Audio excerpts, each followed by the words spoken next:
Bapak Ibu, hari ini kita memasuki sesi yang ketiga dari Kutau. Kita ada 4 sesi seperti yang kita ketahui ya. 2 sesi sudah kita lalui, di mana 2 sesi membahas kitab Perjanjian Lama, dalam hal ini kitab Daniel. Dan hari ini kita akan menuju ke Perjanjian Baru, kitab Wahyu, begitu ya. Bersama narasumber kita tetap Bapak Daniel Listia Budi dari Universitas Kristen Duta Wacana masih akan menemani kita pada malam hari ini. Malam hari ini kita akan membahas satu tema secara khusus, yaitu dari kegelapan ke kemuliaan kerajaan 1000 tahun, ya, era 1000 tahun. Bapak Ibu, kita kalau mengingat mungkin di kitab Wahyu kerajaan 1000 tahun disebut-sebut ada tribulation gitu. Waktu itu Kak Chani sempat bertanya ya. Malam hari ini akan kita bahas bersama Pak Daniel. Terus kerajaan 1000 tahun itu bener nggak gitu ya, atau beneran 1000 atau gimana? Mungkin jadi pertanyaan buat kita ya. Terus kedatangan itu kedua kali itu sebelum atau sesudah kerajaan 1000 tahun gitu ya. Terus penghakiman terakhirnya itu kapan? Nah, mungkin pertanyaan-pertanyaan seperti ini berkecamuk dalam pemikiran kita. Nanti Pak Daniel akan membahas dan kita bisa bebas bertanya, Bapak Ibu. Kita akan masuk ke dalam sesi yang akan dipimpin oleh Pak Daniel. Saya akan mimpin doa kita. Mari kita berdoa. Bapa dalam surga, kami mengucap syukur pada hari ini kembali kami boleh belajar dari firman Tuhan. Bapa dalam surga, kami sungguh merindukan Tuhan, kami bisa mengenali ketika Tuhan datang kembali, supaya kami boleh menjadi orang yang selalu bersiap siaga dan boleh menyambut kedatangan Tuhan dengan penuh sukacita. Bapa dalam surga, malam hari ini Pak Daniel akan menemani kami. Biar Tuhan boleh memberikan pertolongan pada Bapak Daniel untuk boleh mencerahkan kami semua mengenai pemahaman bagaimana uh, kerajaan 1000 tahun yang akan terjadi beberapa waktu yang kami tidak tahu. Bapa dalam surga, Tuhan sertai pertemuan malam hari ini. Juga buat kami semua, biarlah kami juga boleh mendapatkan pengertian-pengertian yang baru dan juga pengharapan yang sepenuhnya datang daripada Tuhan. Pimpin kami pada malam hari ini. Dalam nama Tuhan Yesus kami berdoa. Amin. Ya, Bapak Ibu, demikian persiapan kita pada malam hari ini. Untuk waktu selanjutnya saya akan serahkan kepada Daniel. Sesudah ada pemaparan, nanti kita dipersilakan untuk tanya jawab, begitu ya. Silakan Pak Daniel. Ya, oke. Selamat malam, Ibu Bapak sekalian. Terima kasih, Bu Nina. Oke, ini mungkin topik yang ditunggu-tunggu ya. Kalau topik yang kitab Daniel itu kan topik baru. Yang pertama ceritanya, yang kedua teologi tentang penglihatan-penglihatannya yang mungkin mengejutkan Bapak. Tapi kita sudah belajar model tafsir yang historical ya terhadap teks. Nah, sekarang ini rame yang ini. Eh, saya kasih prolog dulu sedikit. Jadi tahun 2012 itu rencananya kan kiamat toh dulu itu. Masih ingat nggak tahun 2012? Ada filmnya pula ya. Ada filmnya, ada suku Indian, kalendernya macam-macam. Sehingga lalu tiba-tiba gereja-gereja yang tadinya nggak mikir soal, oh Yerusalem, mikir. GKI kan nggak itu lagunya kan. Itu lagunya orang Pantekosta, orang-orang apa gereja yang Mati. lebih banyak ngomong soal hari akhir gitu ya. Biasanya teman-teman Pantekostalit, Evangelikal Pantekostalit, lagu tentang apa sangkakala Allah terdengar, punya bulu sangkakala. GKI itu baru ngomong begituan kalau pas topik khotbahnya itu atau temanya itu gitu. Tapi tahun 2012 itu, oh, itu semua gereja gitu. Yo GKI ya gereja saya sendiri, GKMI, GKJ, GPIB, macam-macam. Apalagi teman-teman Pantai Kosta ngomong itu, lagunya itu bingung tentang bagaimana kiamat-kiamatan itu ya, hari akhir itu. Nah, saya ingat betul itu, sehingga waktu itu ada 2 artikel di buku saya yang ngomong soal kiamat. Ini ada buku yang populer ya, saya punya ada beberapa. Bapak ada yang buku berat, yang adalah tadinya ya tesis, disertasi, gitu-gitu yang dibukukan.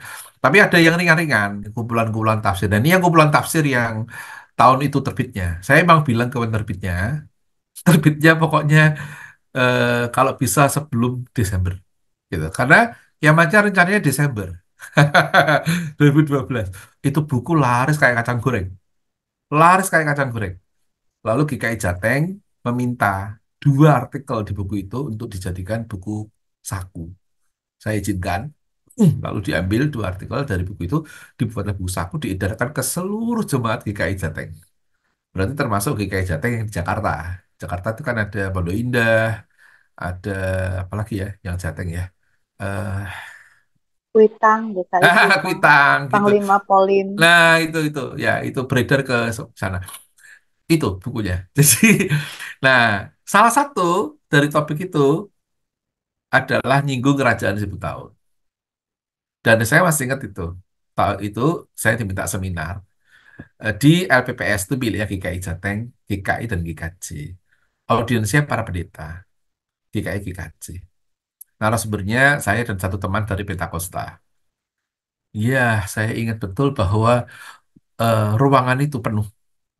Menurut pengurus dari gedung LPPS, belum pernah itu seminar kok sampai dapurnya dipakai untuk duduk. Jadi dibuka gitu. Terus saya ketawa geli, saya bilang, ini saya yakin karena teman-teman pendeta ini nggak biasa ngomong soal eskatologi kan. Wah, mereka ketawa. Sebabnya bingung kan bertanya ke pendeta, pendeta tidak terlalu biasa. Karena bukan ciri khas gereja Calvinis. Nanti saya tunjukin kenapa. Anda kan gereja Calvinis kan? Bingung gitu kalau ngomong, bukan bingung dalam arti bodoh, bukan. Agak gagap gitu, karena bukan tema sehari seminggu-mingguan. Kalau gereja Pentakosta itu tema seminggu-mingguan kayak gini, kerajaan 10 tahun, lembu merah, tanda pertama, sangkakala satu, sangkakala dua, gitu ya. 1400 144.000 orang, Yerusalem baru. Lagunya ya tadi, oh Yerusalem itu lagunya yang sering dinyanyikan. Saya juga kenal lagu itu. Gereja saya juga gereja apa yang Injili ya awalnya ya. Saya bertumbuh dari pengalaman bersama gereja GKMI yang juga kenal dengan lagu seperti itu.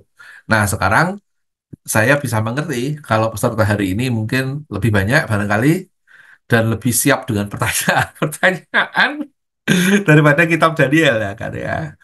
Nah, saya menjanjikan sebisa mungkin menyajikan tanpa membohongi Bapak Ibu dari segi keilmuan. Paling tidak yang saya tahu ya sebagai dosen hermeneutik, saya menggunakan pendekatan apa kritik eh, historis atas teks ya. Jadi bukan dogma. Kalau Anda ngomong dogma ya nanti tak jawab sebisanya, tapi saya mau memakai expertise saya sebagai orang biblika.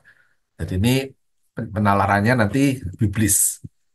Nah, semoga ini baru gitu ya, tidaknya ya, karena kita biasanya kan dogmatika ngomong ini pakai ayat itu pencolotan ke sana kemari gitu loh, menyusun argumentasi. Saya mah nggak gitu. Eh, nggak mau juga gitu. Itu biar bidangnya teman-teman biblika, dogmatika di GKI banyak itu. Eh, saya sengaja memakai pendekatan yang lebih hermeneutis. Tapi GKI juga ada orang seperti ini yang terutama kitab Wahyu, namanya Yohanes Bambang Mulyono. Tahu Pak Yohanes YBM itu dulu di Pernias ya, perniagaan. Lalu beliau sekarang jadi dosen di mana? Maranatha kalau nggak salah, kampus ministry di Bandung. Dia termasuk orang yang sangat menguasai kitab Wahyu. Jadi nanti kalau Anda mau lanjutan bisa dengan dia. Dia sangat detail soal kitab Wahyu karena itulah salah satu bukunya. Dia menulis buku tentang kitab Wahyu ketika selesai S1 waktu itu. Nah, saya akan tunjukkan bahannya, dari mana referensinya, siapa tahu mau mencari sendiri nanti ya. Saya share screen ya. Hmm, ya, pertama judulnya dulu lah. Ini toh ya, Kerajaan Seribu Tahun ya. Kita mulai ya. Nah, referensinya apa? Ini yang saya pakai utamanya itu dua ini. Selain bukunya Pak YPM boleh ya, itu bahasa Indonesia. Saya pilih dua ini. Dalam bahasa Inggris, ini bisa dicari, saya kira, di internet. Semoga masih bisa dapat yang gratisan. eh Buku ini tentu ada di sana. Kalau Anda kawan-kawan ke Jogja mau beli buku, ya kami punya buku-buku ini. Ya, Alistair McGrath dan Eugene Boring. Namanya Boring ya. Ini kasihan juga orang yang namanya Boring gitu. Ya, oke. Nah, sekarang saya mulai. sebab musabab kenapa kok orang itu omong tentang kerajaan 10 tahun. Tribulasi, ya toh, soal apa malapetaka, parusia, kedatangan Tuhan. Itu sebabnya apa toh? Nah, ini menurut Grad, orang Kristen, menurut Megrat, gemar membicarakan sesuatu dalam frame awal dan akhir. Alpha Omega. Ya, kayak ada Kristen gitu tuh. Alpha Omega. Kita pokoknya punya frame-nya apa awalnya, apa akhirnya gitu. Kejadian sampai Wahyu gitu ya. Sering ya dengar berita gitu. Kejadian sampai Wahyu, Alpha Omega. Gitu. Jadi bicaranya itu ada frame-nya. Oleh karena itu jangan heran kalau orang-orang Kristen tuh suka ngomong soal akhir gitu. Karena mau tahu gitu. eh, apa awalnya, apa akhirnya. Nah, kata dia juga, eh, hal ini terutama mengemuka itu di kalangan Kristen Protestan abad 19. Jadi yang Katolik gak terlalu. Teman-teman Katolik gak terlalu sebenarnya. Ini analisisnya Grad ya. Kenapa ya? Nanti ada ceritanya tuh. Topik ini mengemuka eskatologis itu dari kata ta eskata dalam bahasa Yunani itu hal-hal terakhir. Kalau a itu jamak ya, ta eskata. Kalau hal terakhir tuh ton eskaton gitu, itu tunggal. Kalau ta eskata itu berarti hal-hal terakhir. Ilmunya namanya eskatologi gitu. Kalau kita bicara tentang Allah, theos, ilmunya teologi. Bicara tentang Kristus, Yesus sebagai Kristus, namanya Kristologi. Setiap teks punya kekasan. Ngomong soal gereja khusus, namanya eklesiologi. Ngomong tentang Roh Kudus, teologinya namanya pneumatologi, pneuma roh. Nah, ini ngomong soal hal-hal yang akhir-akhir, kayak kitab Daniel itu ya. Ini sekarang kan kitabnya orang Kristen. Eskata menjadi eskatologi gitu. Ini menonjol di kalangan Kristen, Protestan, Amerika. Nah, bukan Eropa. Abad 19. Nah, kebanyakan debatnya ya tentang itu tadi, milenium. Wah, gitu. Kerajaan 1000 tahun. Karena baca kitab Wahyu kan, ada kerajaan 1000 tahun itu ngeri kan bayangannya ya. Gimana itu? Apa betul 1000 tahun betul setelah apa sebelum kedatangan Tuhan? Gitu-gitu ya. Persis yang tadi diberi pengantar oleh Bu Nina. Itu. Ini rame diskusi tentang itu. Ide ini ada dalam teks Wahyu. Ya ini Wahyu 20 ayat 2 sampai 5. Kita baca ya. Anda boleh sediakan yang TB2 juga boleh. Ini saya apa? Kita baca dulu lah. Ada TB1, TB2, mari. Silakan. Tidak masalah mau baca yang mana. Ini TB satunya sih. TB2 juga boleh. Silakan salah seorang tolong Bu Nin siapa nih? Saya bacakan deh ya Pak ya. Oh ya, oke. Ia menangkap naga, si ular tua itu, yaitu iblis dan Satan, dan ia mengikatnya 1000 tahun lamanya. Lalu melemparkannya ke dalam jurang maut dan menutup jurang maut itu dan memeteraikannya di atasnya supaya ia jangan lagi menyesatkan bangsa-bangsa sebelum berakhir masa 1000 tahun itu. Kemudian daripada itu ia akan dilepaskan untuk sedikit waktu lamanya. Lalu aku melihat tahta-tahta dan orang-orang yang duduk di atasnya. Kepada mereka diserahkan kuasa untuk menghakimi. Aku juga melihat jiwa-jiwa mereka yang telah dipenggal kepalanya karena kesaksian tentang Yesus dan karena firman Allah, yang tidak menyembah binatang itu dan patungnya, dan yang tidak juga menerima tandanya pada dahi dan tangan mereka, dan mereka hidup kembali dan memerintah sebagai raja bersama-sama dengan Kristus untuk masa 1000 tahun. Tetapi orang-orang mati yang lain tidak bangkit sebelum berakhir masa yang 1000 tahun itu. Hmm. Itulah kebangkitan yang pertama. Oke, itu ya, bacaannya gitu ya. Nah, Ibu Bapak, saya mau menunjukkan dulu sejarah penafsirannya ya. Gimana kok bisa begitu? Tapi ini umumnya dulu, kalau kita bilang umum, milenium 1000 tahun itu menunjuk pada pengharapan akan pemulihan kerajaan Allah di bumi yang berlangsung selama periode 1000 tahun. Lalu datanglah Kristus yang kedua diteruskan dengan pemerintahan semesta. Secara umum gitu dulu. Nah, teksnya tadi kan. ini tadi sudah dibaca, ya toh? Anda bisa cermati sendiri di Alkitab Anda. Nah, sekarang saya tunjukkan sejarah penafsirannya dulu supaya kita punya apa referensi bagus. Pertama, ayat-ayat ini termasuk seluruh kitab Wahyu ya, itu ditafsirkan secara harfiah atau literal. Awal-awalnya, misalnya oleh Irenaeus dari Lyon. Itu berarti awal banget nih ya, bayangkan 1300 sampai 200 CE itu Common Era ya. Dulu namanya Anno Domini AD, sekarang kita bilang Common Era zaman bersama. Masehi maksudnya. Nah, itu kalau ada teks Wahyu, kalau dibilang 1000 tahun, dia 1000 tahun betul. Gitu. Nah, ini kalau dibilang naga, yuk naga betul. Gitu. Udah merah ya, lembu merah ya, lembu lembu yang merah betul. Gitu. Jadi semua pokoknya apa literal gitu, hitung-hitung gitu, hitung-hitungan tuh. Jadi kalau ada pendeta khotbah tentang Wahyu, terus dia menghitung-hitung, gitu, hitung-hitung sampai sekian, sekian. Kayak Daniel itu lah, kitab Daniel yang kemarin ya, masih ingat ya? Ya, itu dia ikut penulis Kristen abad pertama. Jangan disalahin lah, tapi kita bilang ya itu penafsiran Anda sudah lewat sekian ribu tahun modelnya gitu. Ya, gampang kok itu. Ada ini masih ada orang seperti ini. Dari pertanyaan-pertanyaan Anda nanti kan saya bisa langsung tahu. Pertanyaan Anda itu maunya literal dalam hatiku, ya belum kejawab. Saya mungkin sopan-sopan, tapi dalam hatiku orang ini abad pertama, gitu kira-kira. Ya memang nyatanya ini cara penafsiran abad pertama begini kok, gitu. Nah, dalam perkembangannya, nih cara nafsirnya, masuk kitab Wahyu itu berkembang bahwa ini tuh figuratif, gambaran, kiasan. Jadi ya jangan bawa anggap bener-bener persis seperti tulisannya.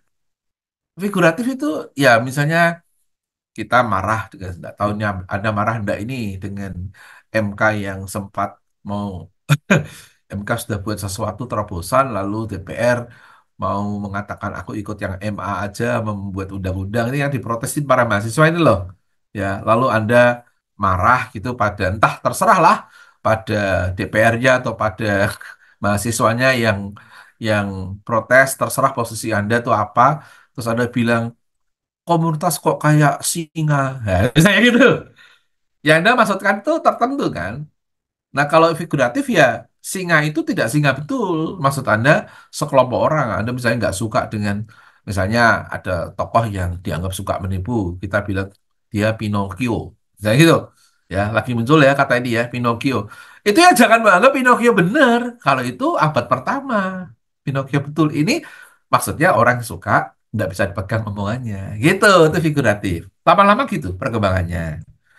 Nah, kemudian eh, karena dianggap figuratif, maka istilah 1000 tahun itu jangan dipahami sebagai 1000 tahun benar.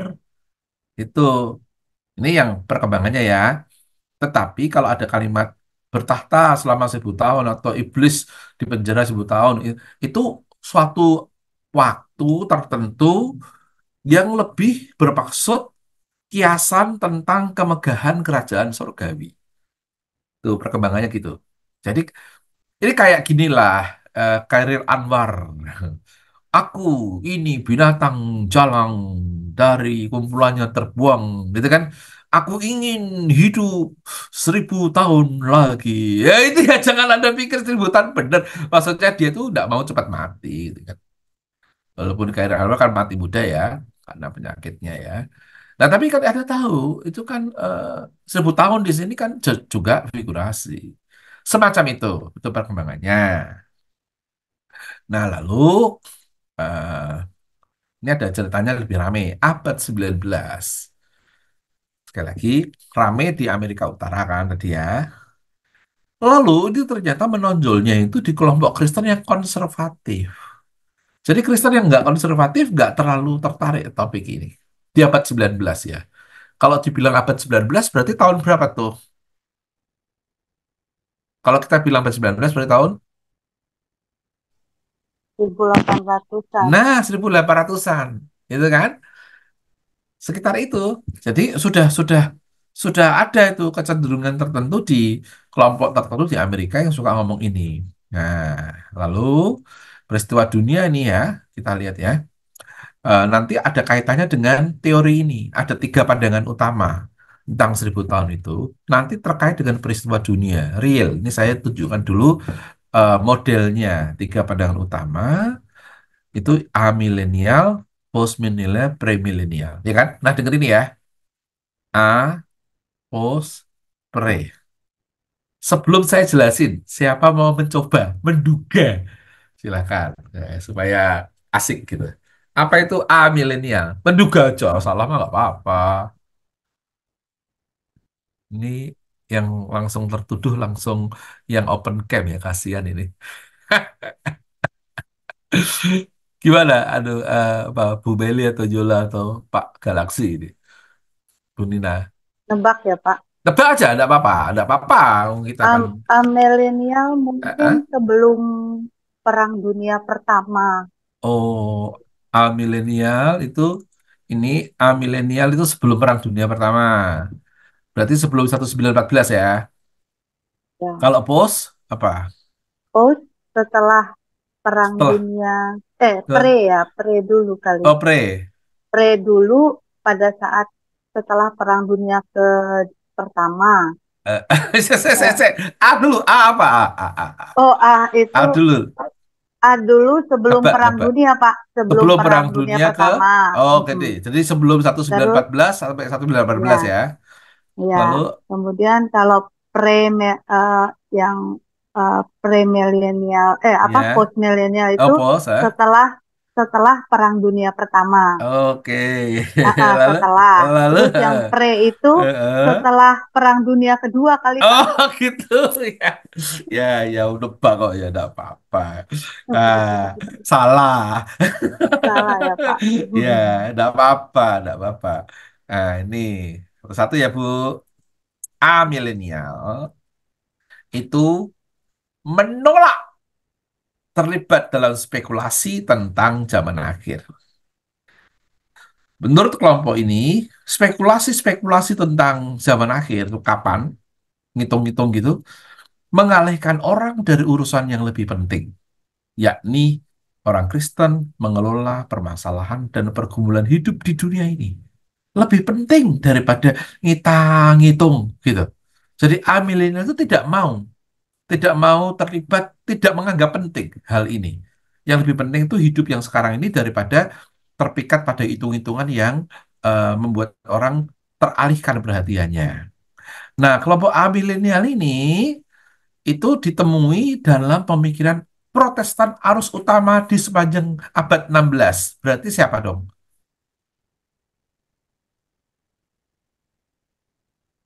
Halo?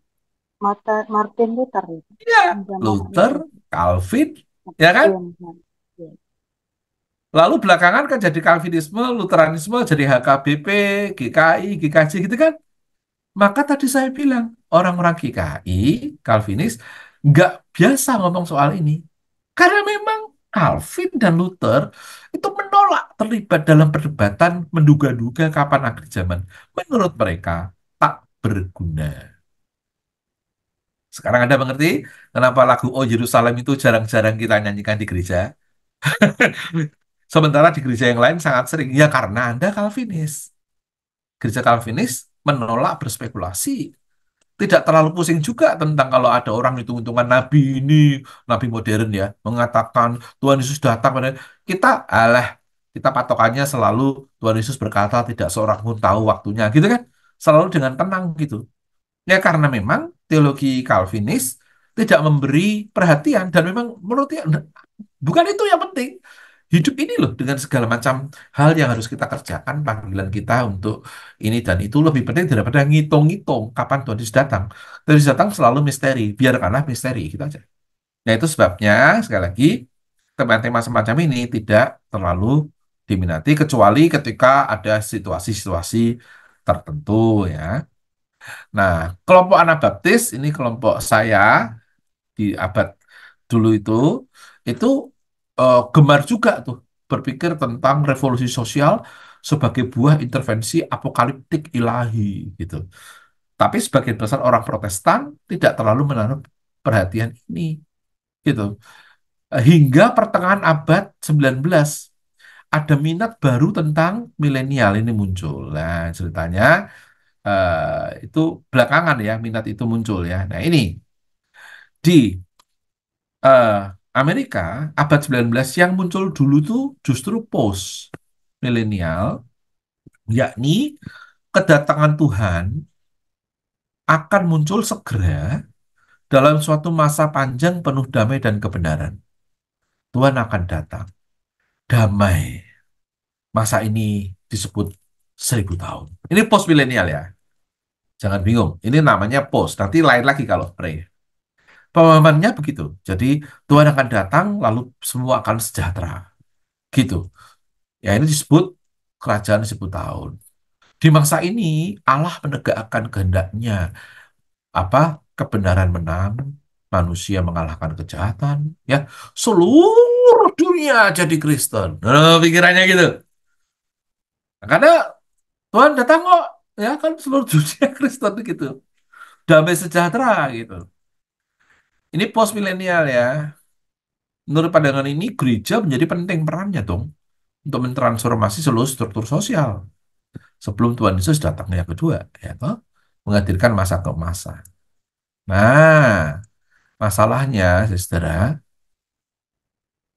tiba-tiba pemahaman gereja akan ambil bagian gini, gini, gini, gini dalam kerajaan Allah itu rusak kredibilitas gereja ketika ada penderitaan dan kehancuran yang dibawa oleh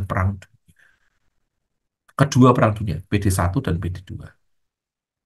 Ternyata kan dunia kacau kan itu 1914 mulai Jerman ya menyerang ya, yang diserang pertama itu daerah-daerah Polandia kalau saya nggak salah. Tuh. Sementara juga pertumbuhanlah ada Mussolini gitu kan yang di Italia ya. Nanti perang berlanjut ya, begitu rupa. Yang ketika itu terjadi, pandangan bahwa dunia ini kan tentram, sejahtera itu hancur. Karena itu muncullah teori pre gitu. Kalau A tadi nggak mau omong, bos itu sejahtera, tiba-tiba nyata-nyatanya fakta di dunia ini ada perang. Begitu rupa mengerikan katanya begitu ya. Perang dunia yang berperang kan bangsa bersekutu satu sama lain ya. Bom atom lah, Anda bisa lihat ya, muncul Hiroshima Nagasaki itu. Nah, ini menyebabkan muncul premilenial. Ya ini gini, akan datang antikris di dunia ini. Ini pre, yang menghantarkan 7 tahun penderitaan, namanya tribulasi, masa sengsara. Akan datang itu antikris untuk menghantar masa ini, masa penderitaan. Ada kehancuran besar, perang dan bencana. Nanti, nanti akan dihentikan oleh Allah mengalahkan si jahat dalam perang Harmagedon. Ya. Harmagedon ini sebetulnya dari nama gunung di Israel itu, Har itu bahasa Ibrani ya, gunung di kota Megiddo. Ada kota kuno namanya Megiddo. Kalau orang perang zaman dulu itu selalu perang di tanah datar. Jadi ada gunung, set gitu, ada tanah datar, perangnya di tanah datar itu, di dekat gunung itu. Karena kan hadap-hadapan gitu kan, modelnya perang kan gitu kan, hadap-hadapan, bukan gerilya kayak kemerdekaan kita kan perang taktik yang lain. Enggak, hadap-hadapan kayak film-film kolosal gitu loh. Ini lawan itu buret gitu. Nah, karena butuh tanah datar, yang tempat yang sering dipakai itu adalah ini, Megiddo ya. Oleh karena itu, gagasan tentang perang itu terjadi di Gunung Megiddo, lalu terbawa ya, kemudian terbahasakan dalam bahasa Yunani itu Armageddon. Armageddon itu dari kata Ibrani istilahnya Har Megiddo, Gunung Megiddo. Nah, Harmageddon itu lalu menjadi gagasan perang kosmik kan. Sekarang perang yang kalau terjadi dunia akan kiamat gitu. Ya, gagasan semacam itu. Setelah itu, Kristus datang ke bumi. Setelah itu loh ya, Kristus datang ke bumi, memerintah 1000 tahun. Nah, waktu inilah kejahatan dituduhkan.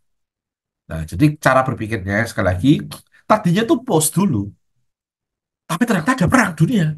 lalu bergeraklah ke pre. Nah, supaya tidak bingung post dan pre hitungnya dari mana, itu nanti saya tunjukin ya. Tapi ini saya jelaskan dulu teologinya. Premilenium ini itu mengantarkan pandangan yang pesimis. Dunia ini akan hancur gitu. Dunia ini bahaya. Ada kelaparan, ya. Ada lagunya tuh.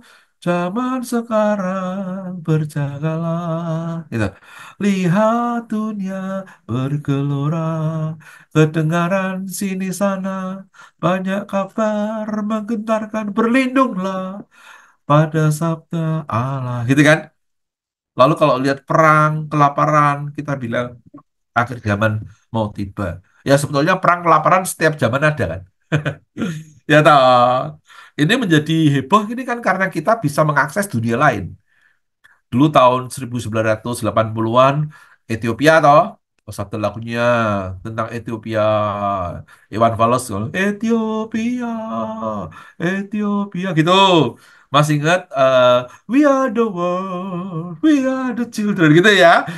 Apa USAID itu ya kan? Itu karena kita tahu berita-berita itu. Ya memang lalu kita juga mendengar berita tentang genosida orang-orang Yahudi di Jerman ya, peristiwa-peristiwa buruk di mana-mana, gempa bumi di Lisabon, di mana-mana. Tapi sebelum ada liputan-liputan gitu, sebelum manusia dunia ini bisa berkoneksi, apa yang nggak ada sih? Gunung meletus kan juga ada toh tetepan. Kan juga ada perang toh. Cuma nggak diliput kan? Eropa aja ada Dark Ages kan. Sebelum Aufklärung, Renaissance itu kan masa-masa itu nggak jelas apa yang terjadi di sana, nggak ada liputannya. Juga masa-masa yang mengerikan gitu, raja-raja berkuasa, hukum nggak jelas gitu. Kan kosong masa itu, makanya Dark Ages namanya. Itu yang Eropa. Apa ya di Asia nggak ada gitu. Nah, kita kan nggak banyak tahu sejarah selain yang diceritakan oleh para sejarawan Barat ya atau kebelakangan Asia. Kita tidak terlalu banyak tahu tentang Afrika misalnya, Eskimo, Swahili, Amerika Latin. Kita nggak terlalu tahu sebanyak Eropa gitu. Karena memang dari sana gitu informasinya. Maksudnya saya, kalau kita mendengar ada, wah ini cocok loh, cocok sama Injil, ini cocok sama Wahyu itu, banyak perang kelaparan. Lah iya bener cocok. Setiap tahun, setiap zaman, ya ada itu sebetulnya. Gitu. Jadi kalau argumentasi Anda, wah ini cocok semua, saya akan bilang, nah dari dulu juga pasti orang bisa mencocok-cocokkan gitu. Bayangkan aja ketika perang dunia terjadi. Apa orang tuh tidak berpikir, wah inilah akhir dunia. Ya lewat tuh, enggak apa-apa tuh. Dunia masih ada tuh. Ya kan? Nah, seperti itu. Nah, kita lihat Gaza sekarang ini. Pasti kita berpikir, wah ini. Ya bisa aja. Tetapi barangkali ya akan jalan terus saja. Ya kita nggak tahu ya. Kalau nuklir mungkin lain ceritanya ya. Nah, maksud saya, gagasan-gagasan ini itu membentuk teologi pada waktu itu. Dunia berbahaya gitu.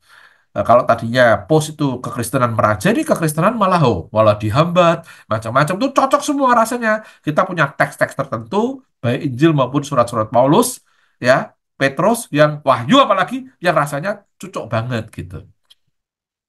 Nah, pandangan ini itu mengembangkan suatu pengasingan budaya dalam kehidupan Protestantisme konservatif. Diyakini ada daya-daya anti-Kristen sedang menang angin di Amerika dan di negara belahan dunia lain. Antikris kita bilang. Tuh. Ah, Nah, kemudian eh, ada degenerasi. Tuh lihat, eh, pengetahuan berkembang, moral jatuh, kayak gitu. Ya, macam-macam hal. Ya. Ada yang dipenuhi tanda-tandanya. Pengetahuan bertambah-tambah, tapi lihat moralitas dunia ini. Ya, gitu. Orang pinter malah lalu punya senjata untuk membunuh orang lain lebih efektif. Gitu. Ya, virus, macam-macam lah. Itu pokoknya cara berpikirnya dunia ini berbahaya itu berarti Anda pray gitu. Nah, Eugene Boring mengatakan ya bahwa milenium dan juga parusia, kedatangan Tuhan kedua itu namanya parusia, Parousia. Parousia itu sebetulnya kata Boring hanya dapat porsi kecil di kitab Wahyu. Itu hanya salah dua sajalah kalau Anda sebut milenium dan kedatangan Yesus manusia salah dua atau mungkin salah satu saja dari banyak cara yang dipakai oleh penulis kitab Wahyu untuk omong soal akhir zaman. Nah yang aneh ini kita anggap yang paling utama kan? Enggak, gitu kata Boring.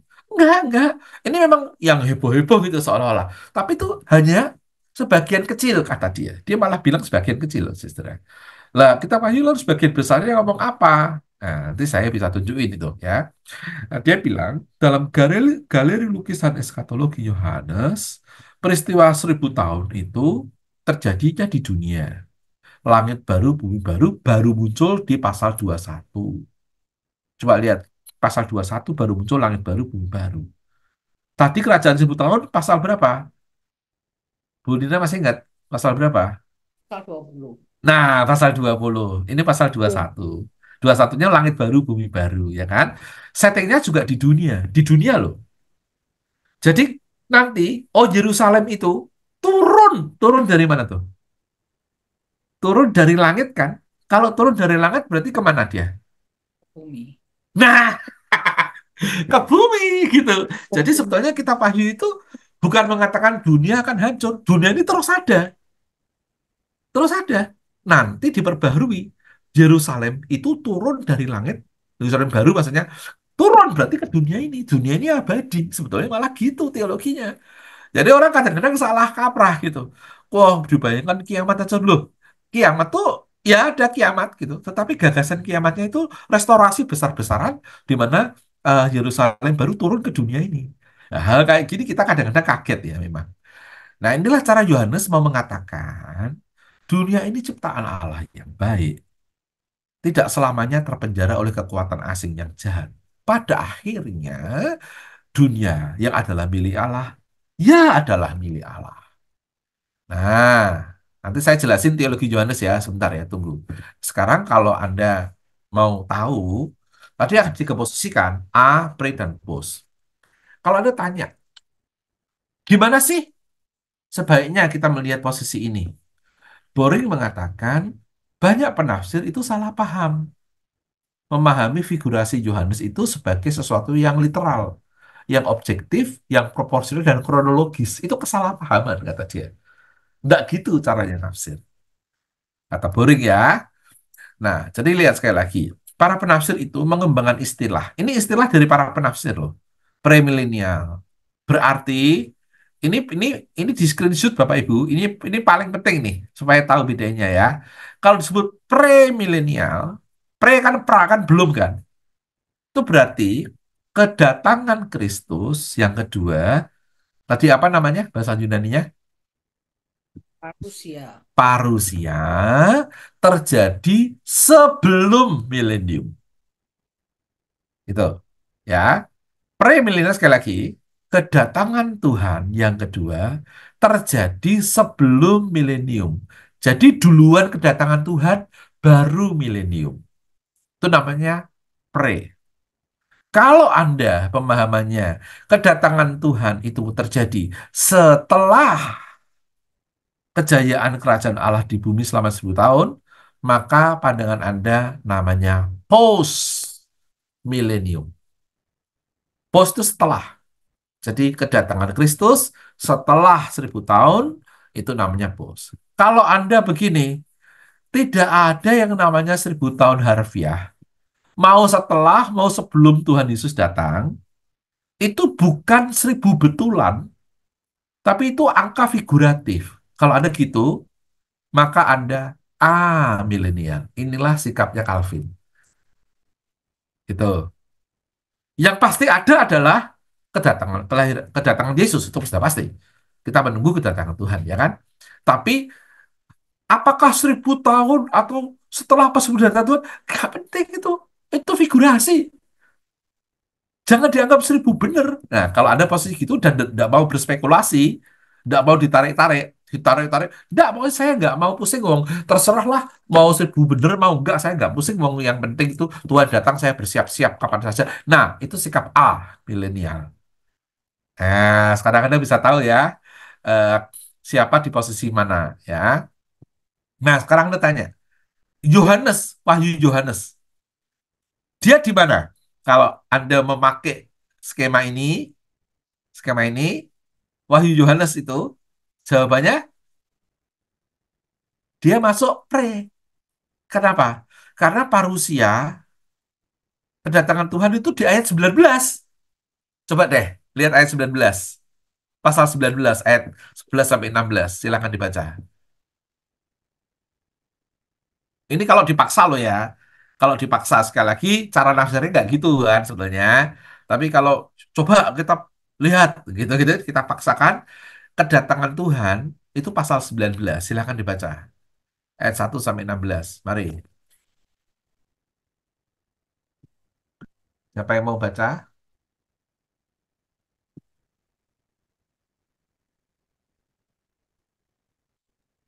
Saya baca ya, Pak. Ya, Ayat 11, firman, lalu aku melihat surga terbuka. Sesungguhnya ada seekor kuda putih, dan ia yang menungganginya bernama yang setia dan yang benar. Ia menghakimi dan berperang dengan adil. Matanya bagaikan nyala api, dan di atas kepalanya terdapat banyak mahkota, dan padanya ada tertulis suatu nama yang tidak diketahui seorang pun, Hmm, kecuali ia sendiri. hmm, Ia memakai jubah yang telah dicelup dalam darah, dan namanya ialah Firman Allah.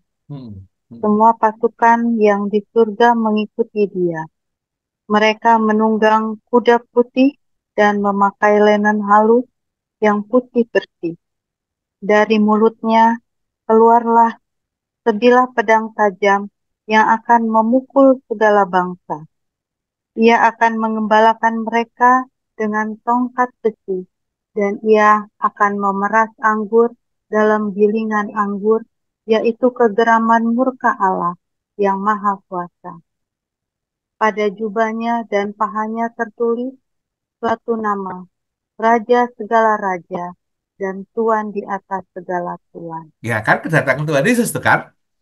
Benar kan? Pasal 19 loh. Kerajaan 10 tahun. Pasal 20. 20. Berarti pre, Jadi ya kan? Kalau Yohanes yang Yohanes ada paksa menuliskan. loh. Kalau dipaksa. Kalau nafsirnya harfiah sekali lagi.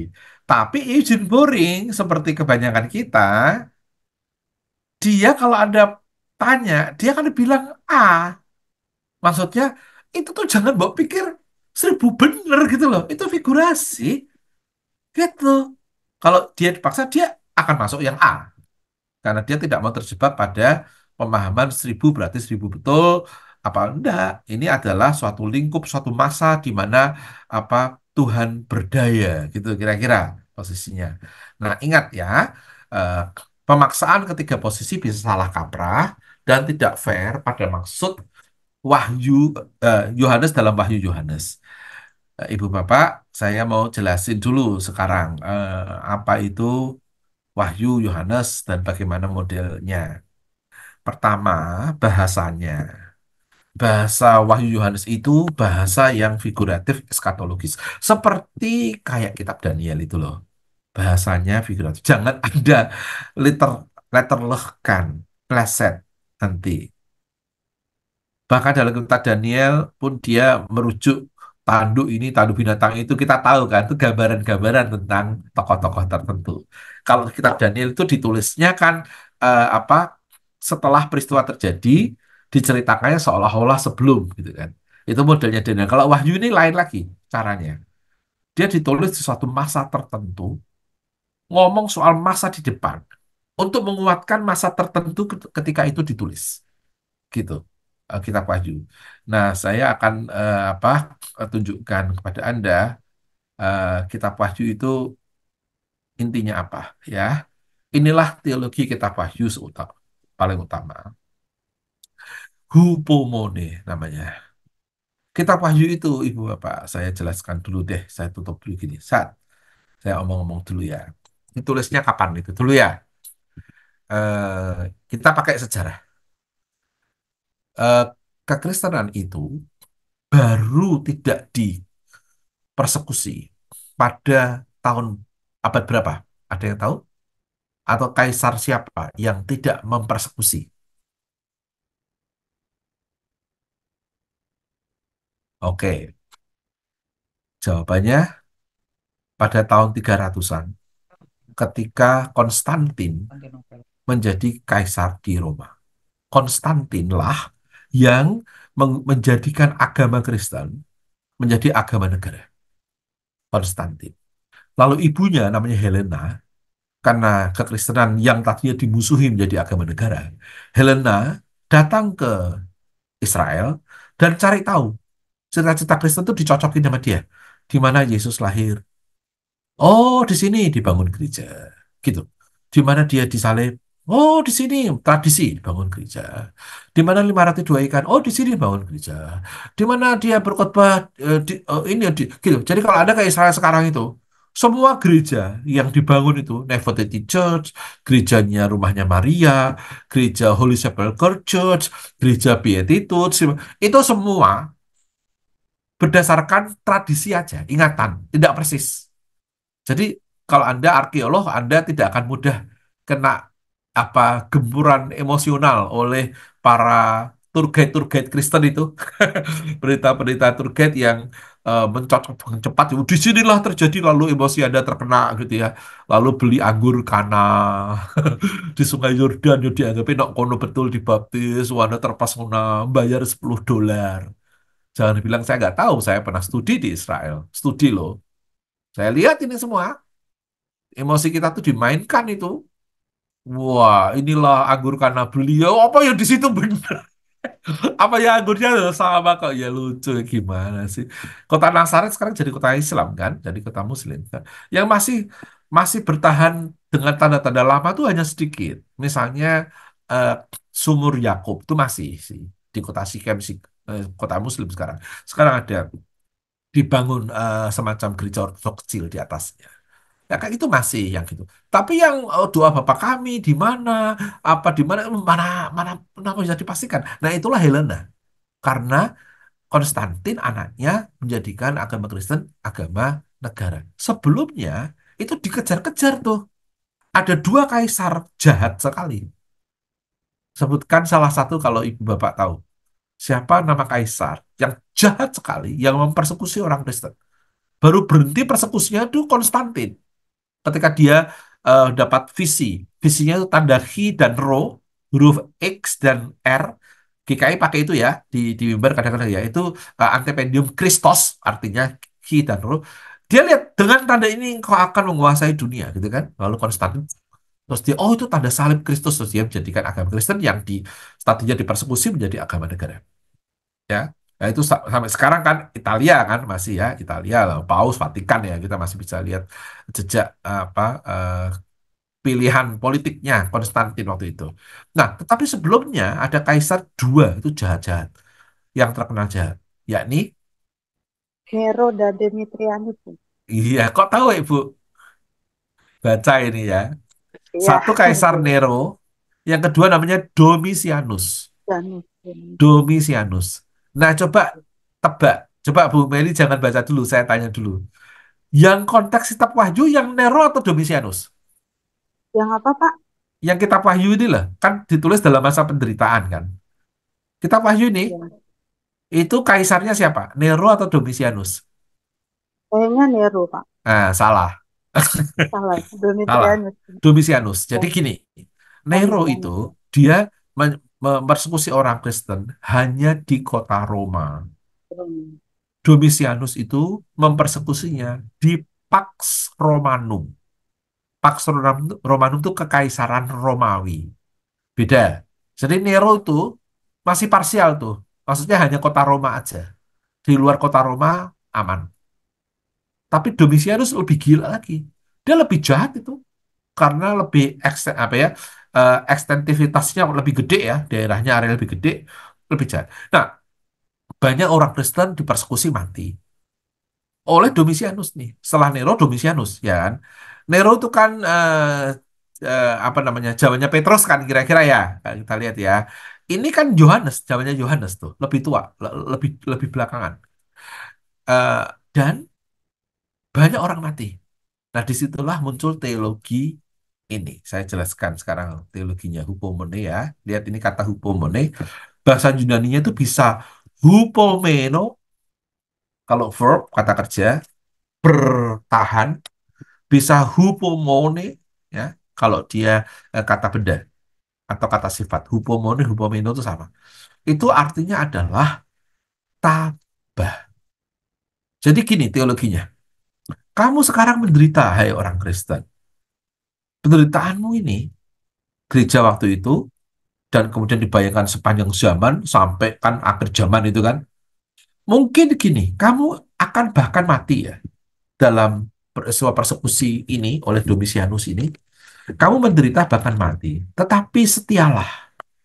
Siapa yang setia, dia akan menang. Walaupun dia mati, dia akan bangkit. Kenapa?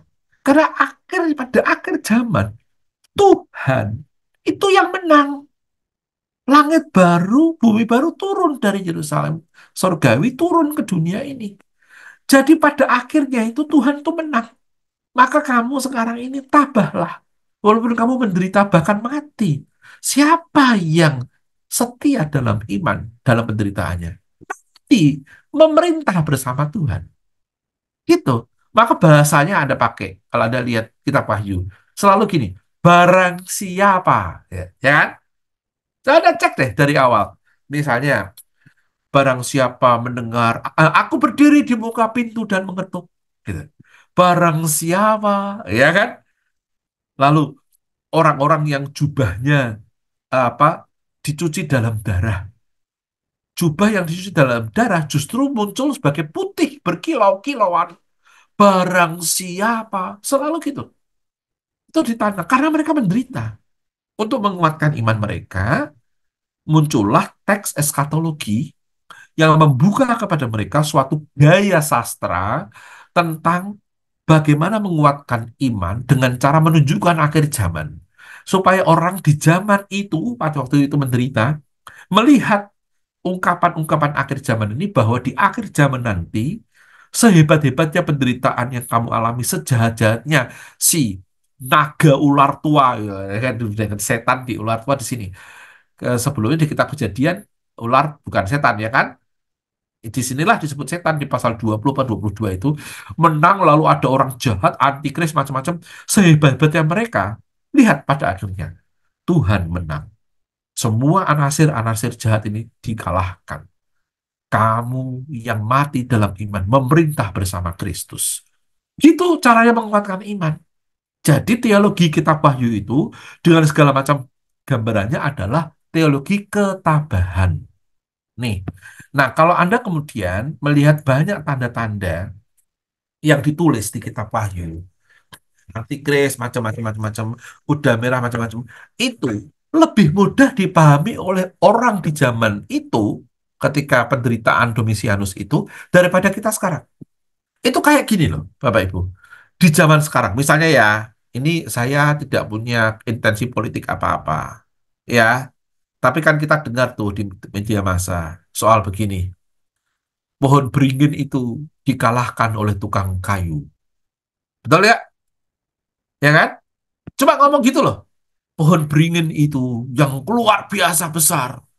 Ternyata dikalahkan oleh tukang kayu yang bisa menatah kayunya. Itu kita tahu siapa kan? Coba bayangkan peristiwa kalimat ini. Pohon beringin itu dikalahkan oleh tukang kayu. Dibaca oleh orang 3.000 tahun setelah masa hidup kita. Bayangkan. Kan tidak terlalu mudeng mereka. Ya kan? Kecuali punya akses ke masa kita sekarang. Oh gitu. Bayangkan, simbol-simbol yang dipakai di zaman kita ini yang kita paling paham. Kalau kita mau ngomong soal misalnya IKN, ya, Nusantara, kita cuma bilang begini, ya kita sudah saatnya apa namanya itu berpindah ke tempat di mana eh, kotanya aman daripada luapan air. Kita harus segera meninggalkan kota yang segera akan tenggelam. Itu maksudnya Jakarta kan? Anda kan tinggal di Jakarta deg-degan dibilang gitu kan? Setiap tahun sekian senti itu kan deg-degan. Nah, kota itu akan menjadi kota ikan. Misalnya gitu. Neptunus akan menguasai kota itu. Maka marilah kita pindah ke tempat di mana air adalah hamba kita dan bukan raja kita. Oh, misalnya, itu kan tahu maksudnya kita ke Kalimantan aja aman, nggak ada gempa, nggak ada apa. Jakarta tuh mengerikan turun terus gitu kan. Lah, kalimat-kalimat kayak gini, Anda langsung paham ketika saya katakan. Tapi apakah kalau saya ngomong begini, misalnya direkam, dikatakan, didengar orang 3.000 tahun yang datang, 2.000 tahun akan datang, apa mereka sepeka Anda? Kan ya enggak. Apalagi Anda yang setiap tahun kebanjiran itu loh. Kalau saya misalnya mengkritik Anies dulu itu ya, saya bukan orang Jakarta, mengkritik gini. Air yang banyak itu ditutupi sehingga tidak nampak dari atas. Yang nampak hanyalah warna-warna yang menipu mata kita. Gitu toh. Anda orang Jakarta tahu tuh maksudnya kan, sungainya kan ditutupi kan, waktu itu ditutupi sesuatu supaya tidak kelihatan kotor atau macam-macam. Kayak gitu. Atau Anda misalnya tidak suka pada salah satu figur presiden, terus Anda bilang, "Eh, orang-orang itu berasal dari pusat dekat gunung di pulau Jawa Dwipa. Ternyata mereka memberikan harta bendanya kepada teman-temannya saja, tidak dibagikan ke pulau lain, hanya di pulaunya sendiri gitu." Anda langsung tahu ini sopo iki, nyindir Pak Harto atau nyindir apa gitu. Tapi coba kalau kita ngomong gitu, misalnya apa eh, warnanya kuning semua, itu Golkar kan maksudnya, atau hijau semua, atau sekali-kali datangkanlah merah itu. Merah, datanglah hai merah. PDI Perjuangan maksud Anda. Sekarang Anda paham. Tetapi kalau ini ditulis, dibaca orang 2.000 tahun yang datang, apa itu? Merah, datanglah itu apa? Bingung. Sama.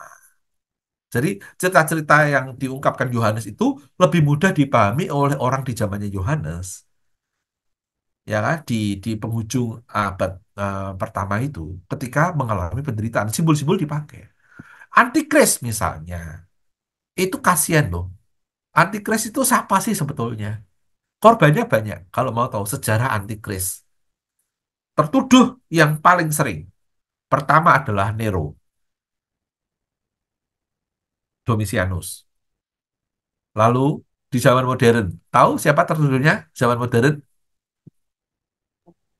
Hitler. Paus. Hitler. Hitler dulu, betul. Hitler. Hitler. Habis Hitler, zaman kita SD Paus. lah, SD SMP ada tuh. Karena kan antikris itu punya tanda di dahinya, ya kan? Zaman kita SD SMP, siapa tuh? Bagaimana ini? Aduh, Hitler kan kita nggak ngumani lah. Ah, ya. Zaman kita SMP, orang yang ada tanda di dahinya siapa? Yang ketika kebijaksanaannya lalu membuat dunia goncang-ganjing, terutama dunia di Eropa sana. Mikhail Men- Gorbachev kan? Membaca. Gorbachev kan ada tanda di sini, perestroika, glasnost dan perestroika. Lalu USSR bubar menjadi negara kecil-kecil, itu kan dia. Bisa plus, bisa minus. Lalu di zaman kita terus-menerus. Sekarang itu apa? Dulu pernah euro, uang euro. Biru. Nah, kalau nggak punya itu nggak bisa dagang.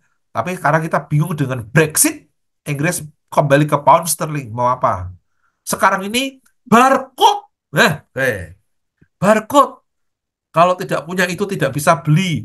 Barcode ada yang di scan, ada yang di tangan, ada yang di dahi, ada yang diinjeksi, ditanam.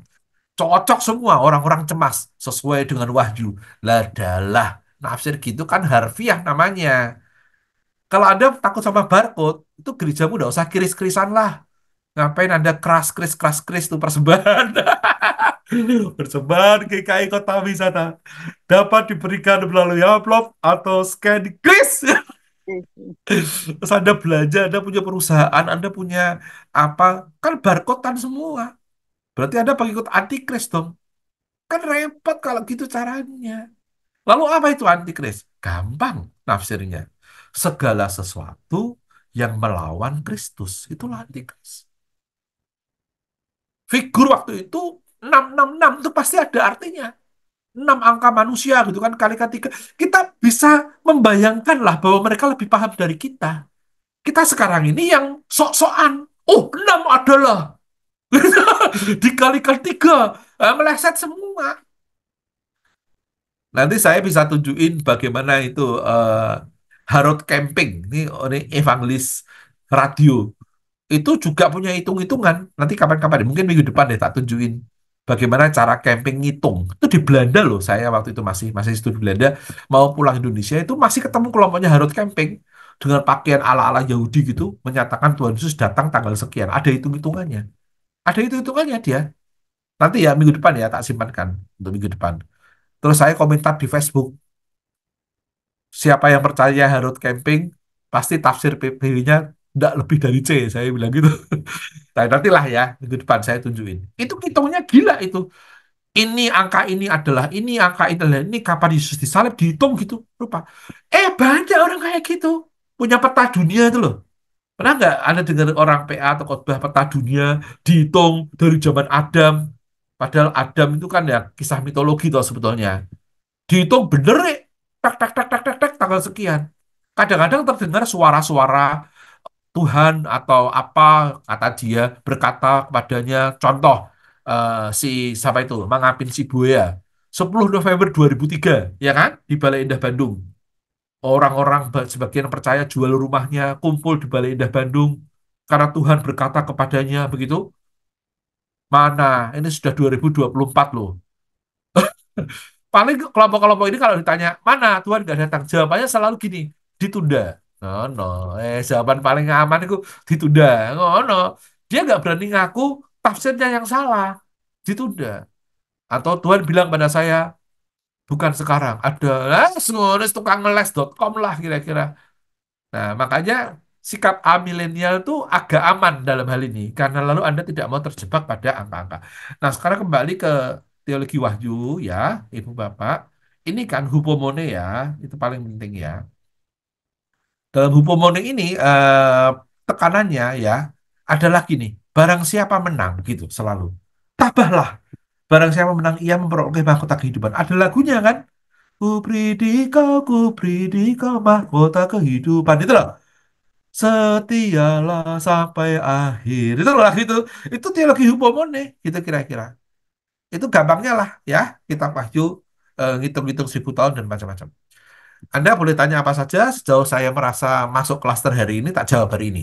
Kalau rasanya Anda ngomong soal rapture, saya gitu, yang diangkat itu, lalu kebangkitan tubuh, tak simpen itu minggu depan. Kalau tanya yang begituan. Tapi kalau tanya terkait dengan yang 1000 tahun, kekuatan ini, kalau itu saya bisa ngomong sekarang. Gitu Bu Nina. Terima kasih Pak Daniel. Nah, Bapak Ibu silakan. Ini mungkin banyak apa ya hal-hal yang kita penasaran gitu ya. Mumpung kita punya kesempatan, mari kita bertanya. Bapak Ibu boleh ketik di chat ataupun boleh bertanya langsung gitu ya.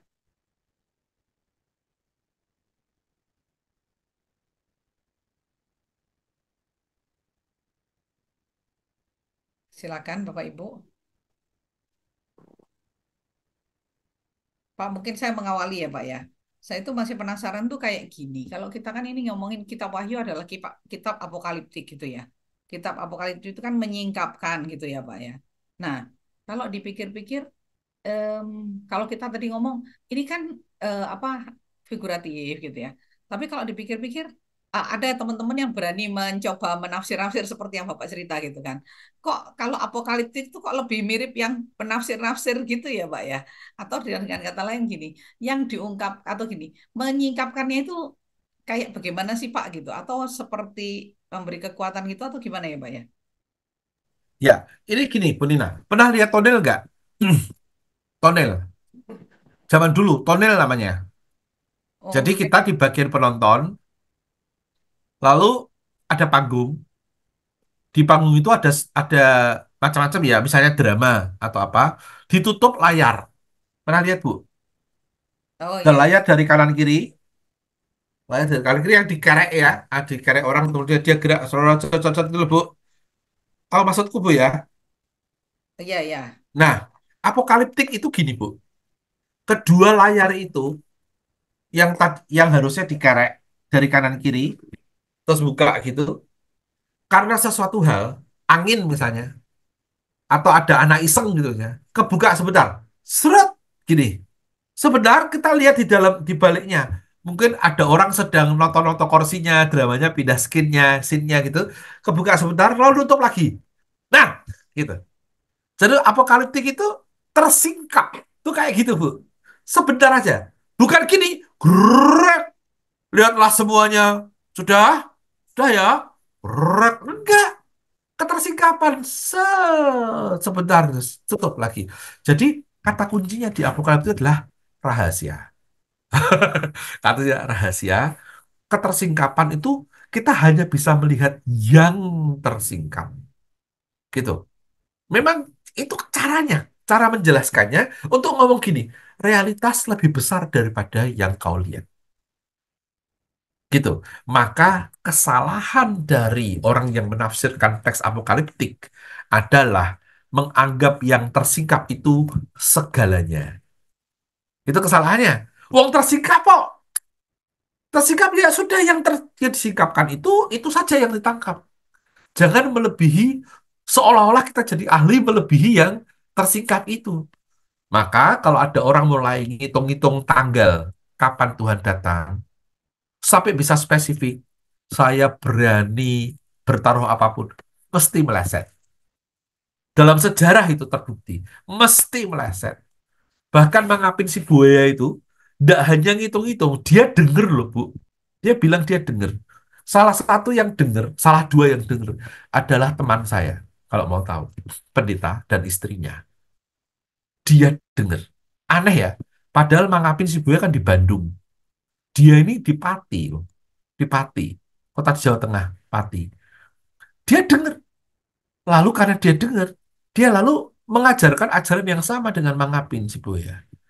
Teman-teman kami di Pati mengingatkan, Pak, baca Alkitab. Tidak seorang pun yang tahu, kata Tuhan Yesus. Anak pun tidak, hanya Bapa. Kan gitu kan? Ya toh? Ingat kitab Wahyu, itu apokaliptik loh. Kamu tidak bisa harfiah. Ini sama-sama orang teologi nih. Dia bilang apa? Aku dengar. Saya mendengar. Istrinya juga mendengar. Masalah mereka berdua mendengar. Bayangkan jemaat kan diyakinkan sekali dengan begitu kan. Tanda-tandanya cocok semua. Coba lihat tanda-tanda apa, deru perang, apa-apa, cocok semua. Bayangkan, dan aku dengar. Bayangkan ini. Mangapin si Boya dengar, orang-orang di Timor sana dengar, temanku ini dengar. Ketika dia kami ingatkan, kalau Anda tidak mendasarkan pada Alkitab, repot ini. Kependeritaan Anda repot. Tahukah Bapak Ibu, dia berinisiatif menanggalkan keberitaannya sendiri. Saya saksi mata. Sore itu, saya berkhotbah di gerejanya. Dia itu di cabang setelahnya. Saya khotbah di Induk. Ketemu sama pendeta di Induk. Ngobrol soal orang ini.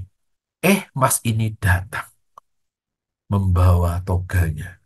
Bayangin, aku saksi mata. Dia menyerahkan. Daripada saya dipecat atau disiasat gereja, saya kembalikan aja. Karena saya yakin yang saya dengar. Gitu.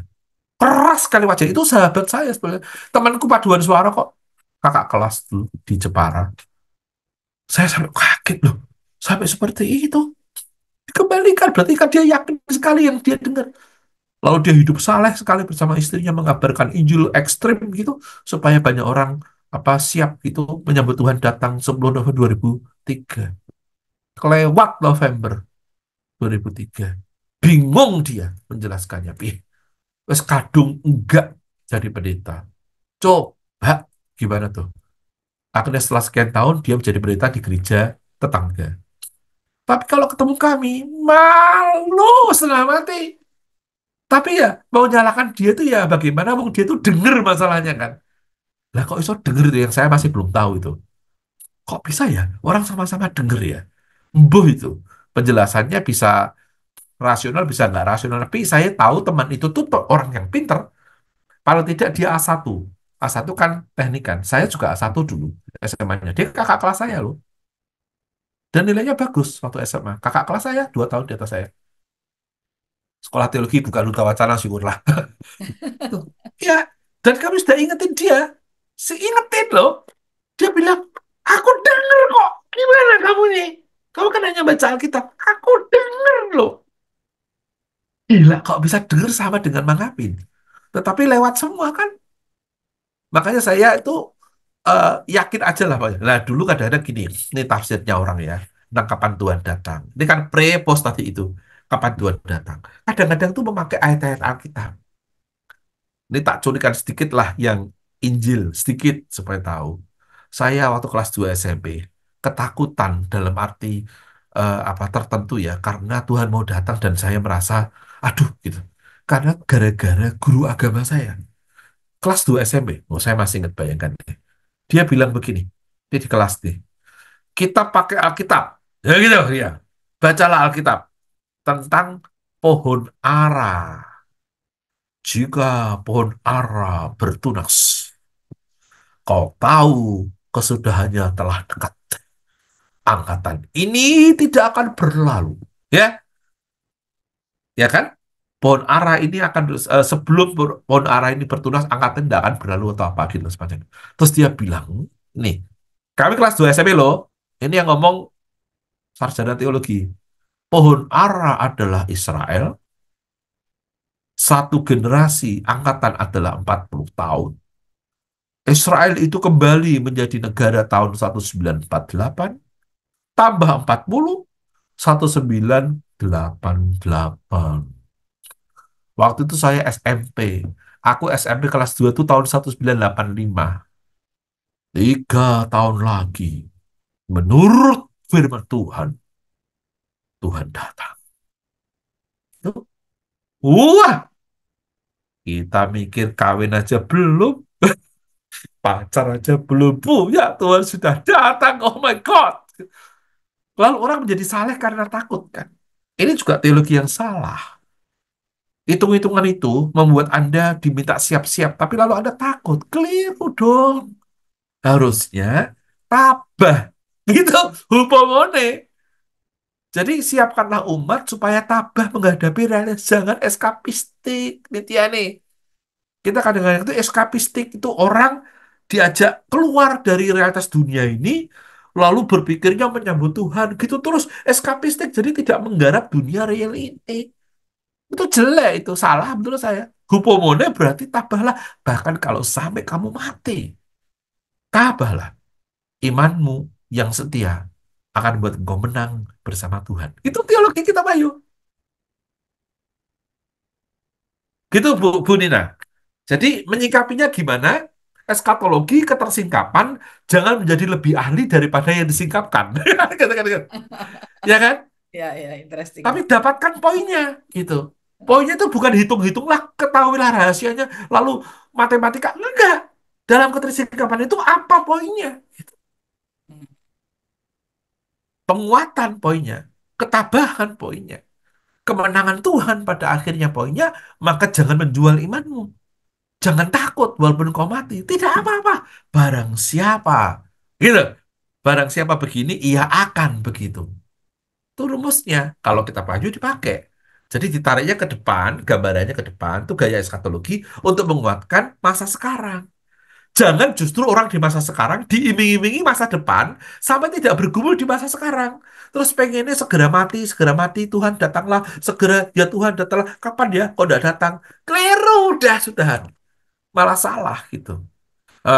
Anda tahu dengan gitu sikap saya amilenial kan langsung. Anda langsung tahu. Gitu. Itu Bu. Interesting, Pak.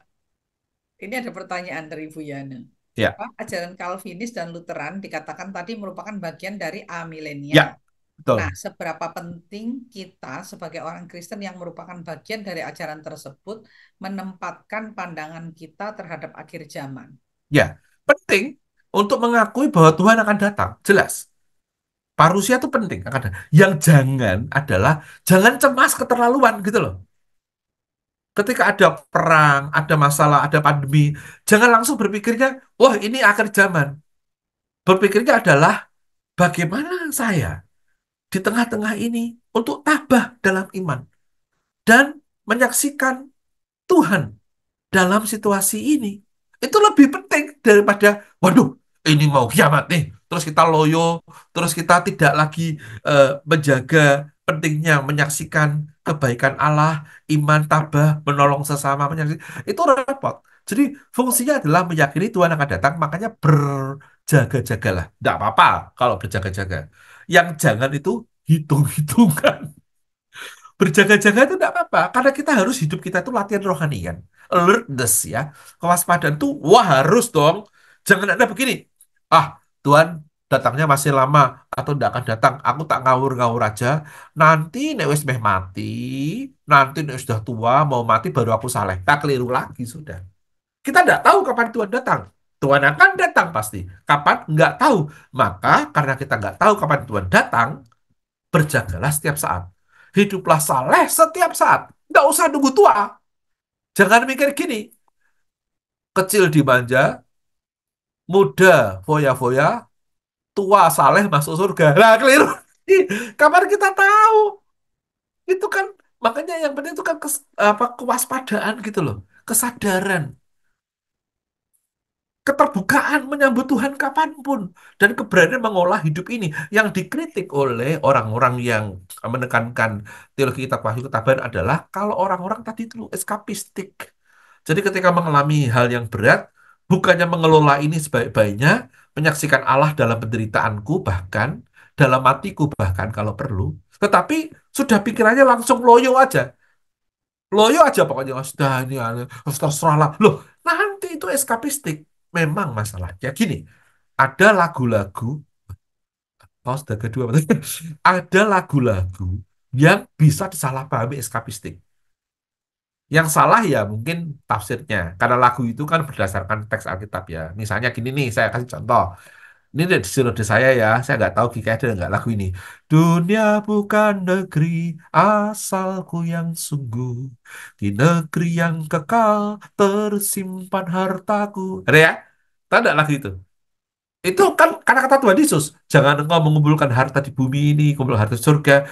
Tapi kalau orang salah paham, lagu ini dianggap dunia nggak penting, yang penting surga. Terus orang tidak serius menyaksikan Tuhan dan imannya di dunia. Pengennya kalau ada apa cepat mati aja, cepat mati aja. Pengennya sudahlah, sekarang nggak penting gitu.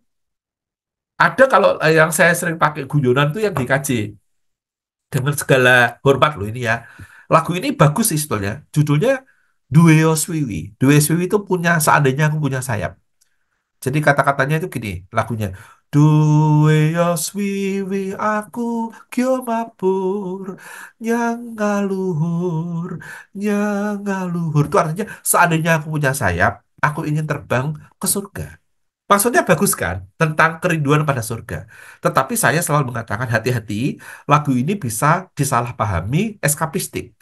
Begitu ada masalah sedikit, Anda punya masalah, misalnya dalam rumah tangga, suami atau istri Anda yang dulu menyenangkan tiba-tiba jelei, Anda merasa hidup percuma, terus Anda duwe swiwi gitu. Anda punya masalah di gereja, kehidupan gereja yang Anda anggap baik-baik, ketika Anda jadi majelis malah tahu gereja ternyata juga orangnya nggak suci semua, justru ketahuan kalau Anda jadi majelis, jadi pendeta, terus Anda stres, duwe gitu. Ya jangan! Ya apa yang terjadi? Mari kita hadapi sekuat-kuatnya. Gitu. Bahwa Tuhan akan datang, ya. Kapan? Nggak tahu. Yang penting saya bersiap. Itu lebih bagus daripada ingin segera mati. Kita kadang-kadang gitu loh. Ada masalah sedikit, terus ya Tuhan, ku nantikan betapa, ya Tuhan datangku. Advenan gitu. Ya boleh, tetapi kan berarti menanti dengan teguh. Bukan terus seolah-olah Anda tidak berani menghadapi realitas sekarang. Lalu lari ke fantasi-fantasi, termasuk fantasi eskatologi. Terus selalu membayangkan Yerusalem baru. Ya boleh, tetapi itu untuk menguatkan Anda sekarang. Justru karena ada Yerusalem baru, gitu. Jangan terus tidak mengelola masa kini, ingin cepat-cepat surga, surga, surga. Gitu. Yang ini kritiknya loh. Banyak orang begitu. Seolah-olah hidupnya itu sudah di surga gitu loh. Atau yang penting itu surga. Lah, kan Tuhan bilang Yerusalem baru turun dari surga. Turun dari langit kemana? Ke bumi. Gimana sih? Kan Tuhan berdoa ngajarin kita juga. Kerajaan Allah itu di mana toh? Kerajaan Allah kan di sini. Kepenuhannya nanti setelah kematian kita. Tetapi kehendak Allah dan kerajaan kan di sini toh. Gitu. Nah, ini penting ya supaya orang tuh teguh mengelola kehidupan masa kini walaupun ada Domitianus. Gitu maksudnya. Bahkan mati, kalau mati jangan mati sia-sia. Kira-kira gitu kan. Mati yang nggak sia-sia itu apa? Mati yang tabah. Mati yang beriman. Itu nggak sia-sia. Tapi kalau Anda menjual iman, misalnya gitu, menjual iman sini bukan sekedar ganti agama loh ya. Anda tidak menjadikan Kristus menjadi segala-galanya, kita menggadaikannya dengan katakanlah harta duniawi, nama baik, kolusi, korupsi dengan Huping, Xianghu, gitu macam-macam. Bukan Kristus yang utama, itu termasuk jangan gitu. Tabah aja, walaupun menderita, tidak apa-apa. Nanti kamu menang. Itu kalau kita pakai dipakai, teologinya, ketersingkapannya.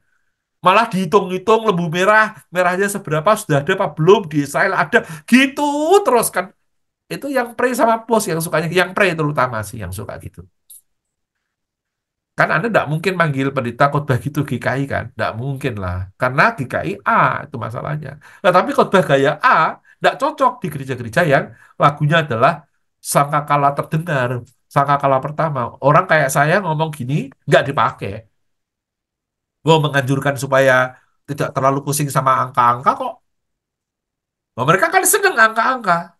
Lalu dicocok-cocokin. Alien lah, UFO lah, temuan inilah, temuan itulah. Aku tuh dicocok-cocokin. Canggih, cocok-cocokinnya dicocok-cocokin. Dihitung harinya gini-gini. Ya ampun, gimana sih? Itu kalau kelas tafsir ya, nggak mungkin dapat B. Ya, gitu. Karena tafsir kan teks diletakkan pada konteksnya, mengerti teologi yang mau dikatakan oleh penulisnya pada umatnya pada waktu itu, bisa menemukan maknanya, maksud-maksud simbol-simbol sebisa mungkin untuk waktu itu, supaya kita bisa merefleksikannya bagi dunia kita sekarang, mendialogkannya dengan konteks kita, kan gitu ya, langkah-langkah tafsir, langkah-langkah yang teliti gitu. Nggak langsung cocok-cocokan. Oh, 666, gue baca ya. Aduh, tanda di dahi, barcode. Aduh, kayak repot ya gitu caranya. Ya nggak usah sekolah teologi lah. Tinggal pinter ngecap aja, jadi Anda. Lalu YouTuber-YouTuber itu nggak pernah belajar, nggak ngerti konteksnya kapan, mungkin juga nggak tahu bahasa aslinya. Yang nggak harus tahu persis, tetapi jangan ngawur lah. Setidaknya hati-hati lah, jangan lebih tahu daripada yang tersingkap itu loh. Itu kan harus dengan hormat ya. Dengan hormat, oh itu ada ketersingkapan sebentar gitu. Itu Bunin, menurut saya yang perlu kita kembangkan. Oke, Pak. Bapak Ibu silakan.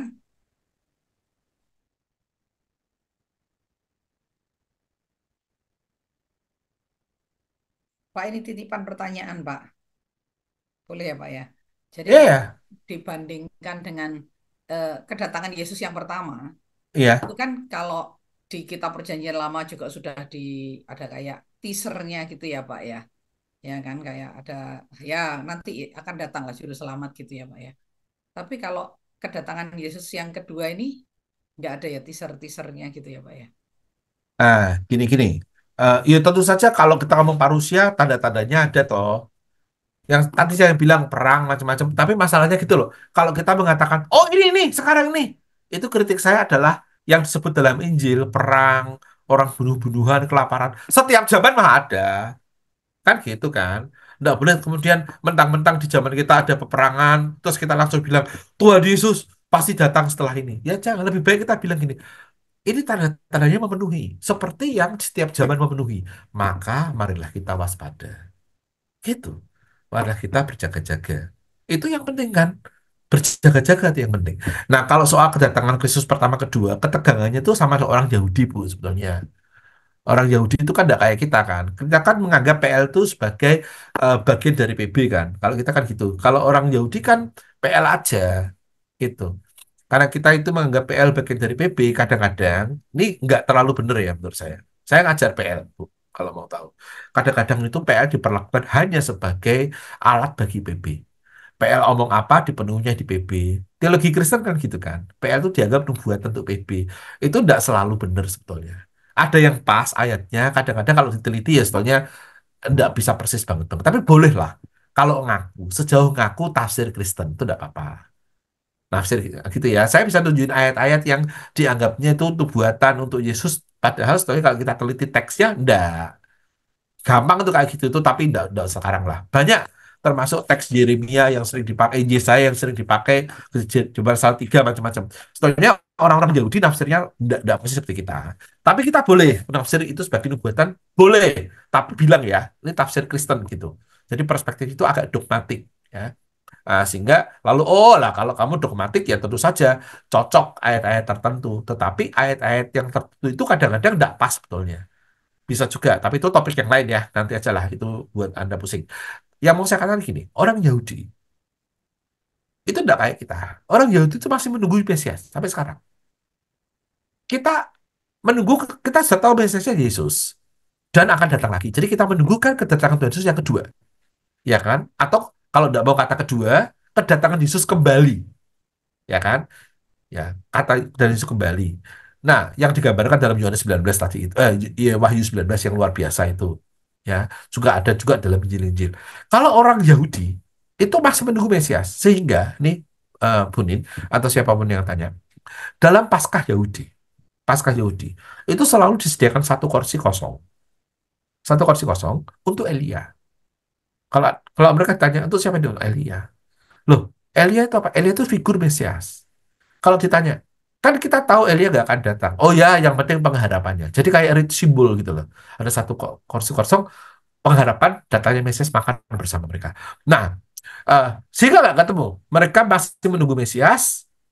Kita sudah tahu Mesiasnya siapa dan menunggu Mesias datang kembali. Ini diselesaikan yang paling manis sejauh saya tahu ya oleh seseorang teolog Yahudi bernama Flasher.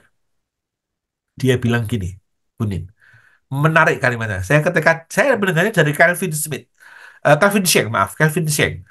Jadi waktu itu saya studi di Yerusalem bersama beberapa teman, semua kami pembelajar Alkitab, eh, studi di sana. Jadi bukan hanya turis gitu, kami studi bertemu dengan rabi, bertemu dengan komunitas Palestina, bertemu dengan dosen-dosen di sana, meneliti macam-macam lah, ke museum macam gitu ya. Ya ada jalan-jalannya, tapi lebih ke studi.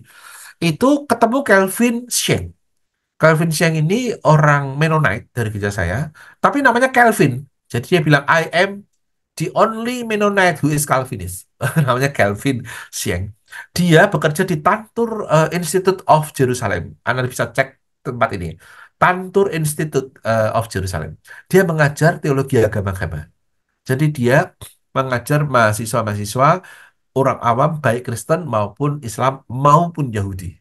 Nah, tentang Mesias, Calvin Sheng mengutip Flasher. Gini kalimatnya. Ini yang ngomong Flasher orang Yahudi ya. We, the Jews, we are waiting for the first coming of the Messiah. Kami orang Yahudi, kami menunggu kedatangan Mesias yang pertama. Still, we are still waiting for the first coming of the Messiah. You, the Christians, Anda orang Kristen, you are waiting for the second coming of the Messiah. Ya toh? Anda menunggu kedatangan Mesias yang kedua. However, ya, if the one who will come is the same, we will not object. Jadi nanti kalau yang datang, yang kita tunggu, kami nunggu yang pertama, kamu nunggu yang kedua kan. Kalau yang datang orangnya sama, kami nggak keberatan deh. Gitu. Ini yang ngomong menarik ya, teolog Yahudi loh. Bayangkan itu kan menyelesaikan persoalan kan. Mereka masih nunggu kok sampai sekarang. Anda kira orang Yahudi itu meyakini Yesus itu Tuhan dan Juru Selamat? Enggak. Orang Yahudi yang Kristen itu jumlahnya 2,3% loh. Di Israel sana itu jumlah orang Palestina, orang Arab yang Kristen lebih banyak daripada orang Yahudi yang Kristen. Jangan salah. Jangan salah. Kita kadang berpikir di sana itu orang Israel dan Palestina itu kalau di sini itu Kristen sama Islam. Keliru, keliru banget, banget, banget kelirunya. Makanya kan kami di Tawansa Paldaya kami sering menulis lah supaya menyadarkan itu. Saya juga pernah nulis di Kompas. Silakan aja Anda cek. Saya 5 kali nulis di Opini Kompas. 2 diantaranya soal konflik Israel-Palestina. Kalau mau tak kasih linknya bisa. Untuk membuat orang tidak salah paham. Yang bertengkar di sana itu soal tanah, bukan soal agama. Jangan salah. Orang Israel itu bukan Kristen loh. Orang Palestina bukan Islam walaupun mereka orang Arab. Ya kebanyakan mayoritas Islam tetapi jumlah orang Kristen Arab banyak, lebih banyak daripada orang Israel yang Kristen. Nanti kalau mau linknya saya kasih deh. eh, muncul di Kompas loh Bapak Ibu. Ada 5 artikel muncul di Kompas. Biasanya setiap Natal muncul, lalu ketika kasus Sambo itu muncul, ketika ada konflik Palestina itu muncul 2 kali untuk menolong orang-orang paham tentang ini. Nah, kalau yang buku-buku berat ya adalah ya bisa, kalau mau saya bisa kasih tahu. Tapi kalau yang eskatologi yang tadi itu, yang 2 artikel yang di buku yang dipakai oleh GKI Jateng tadi itu. Nah, termasuk salah satunya yang kita omongkan sekarang. Tapi dalam bahasa tulisan ya, ini kan saya ngomong PowerPoint ya. Kalau di dalam artikel ya tulisan, cocok-cocok. Kira-kira. Gitu pun ini. Terima kasih, Pak. Bapak Ibu silakan, masih ada yang penasaran. Jadi sebenarnya tribulasi itu sudah terjawab ya, kemarin ada yang nanya ya. Ya, tribulasi ada setiap saat, Bu. Ya kan? Tribulasi. Nah, pemahaman yang tribulasi, terus dispensasionalisme, macam-macam itu ya. Eh, itu nanti ya, kita tunggu rapture ya. Terus saya siapin di rapture di minggu depan. Terus saya tunjukin. Namanya Darby orangnya. Itu sebenarnya pemahaman kelompok fundamentalis loh itu. Kelompok fundamentalis itu melihat Alkitab itu ineran, tidak bisa salah, infallible, harafiah. Kalau tidak harafiah, pokoknya dibelain begitu rupa. Jadi sulit mereka itu bilang nggak tahu itu sulit. Kadang-kadang kan kalau kita jujur kan, wah ini misteri. Ya, kita lebih baik karena rendah hati kan. Nah, mereka tuh bisa cocok-cocokin begitu rupa. Pokoknya piye coronin lah supaya cocok gitu kira-kira. Nah, kelompok ini gitu. Mereka bisa membentangkan kok, bisa membentangkan sejarah dunia itu bisa diatur zaman berapa sampai berapa masuk apa, tribulasi apa lah. Itu boring ketawa kalau gitu.